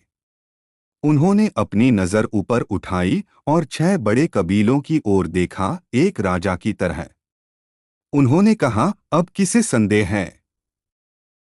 यदि तुम नहीं मानते तो अभी बाहर आओ। मैं तुम्हें तब तक हराऊंगा जब तक तुम सहमत न हो जाओ। जैसे ही उनकी आवाज मंद हुई, पूरे भूमिगत महल में कोई आवाज नहीं थी। किसी की भी खड़े होने की हिम्मत नहीं हुई, क्योंकि उनके मन नील नाग के प्रेत द्वारा पूरी तरह से दबा दिए गए थे। खड़े होने की तो बात ही छोड़ो, हिलना भी बेहद मुश्किल था। नाग की शक्ति का दबाव असहनीय था। और किसे है? आर्यन ने एक बार फिर दहाड़ लगाई। इसी पल नील नाग की छाया ने एक भयंकर गर्जना की। गरज। भूमिगत महल हिंसक रूप से हिलने लगा। 6 बड़े कबीलों के सभी लोग जमीन पर घुटने टेक गए, कांपते हुए एक साथ बोले, रात्रि राजा, रात्रि राजा, रात्रि राजा। उनकी कोई भी आवाज करने की हिम्मत नहीं थी। पूरी रात्रि घाटी के लोग रात्रि राजा चिल्ला रहे थे। इस पल वे पूरी तरह से आर्यन के आगे झुक गए थे। यदि यह केवल इसलिए होता कि आर्यन ने 3 रात्रि पिशाच बहनों को बचाया था, तो अब वे आर्यन के शरीर से निकली शक्ति से पूरी तरह से प्रभावित हो गए थे। उनमें जरा भी अनादर करने की हिम्मत नहीं थी। आर्यन थोड़ा मुस्कुराया। जैसे ही उसने विचार किया, नील नाग की छाया ने अपने पंजे ढीले कर दिए। आर्यन ने चांगदत्त की ओर देखा और कहा, मैं रात्रि राजा हूं, मैं रात्रि घाटी को शिखर तक ले जाऊंगा। मुझे उम्मीद है कि 6 बड़े कबीले मेरा पूरा समर्थन करेंगे। क्या कोई समस्या है? नाग का पंजा ढीला हो गया। चांगदत्त को ऐसा लगा जैसे उसे क्षमा कर दिया गया हो, और उसने तुरंत झुककर कहा, हम निश्चित रूप से रात्रि राजा की सहायता के लिए अपना सर्वश्रेष्ठ प्रयास करेंगे।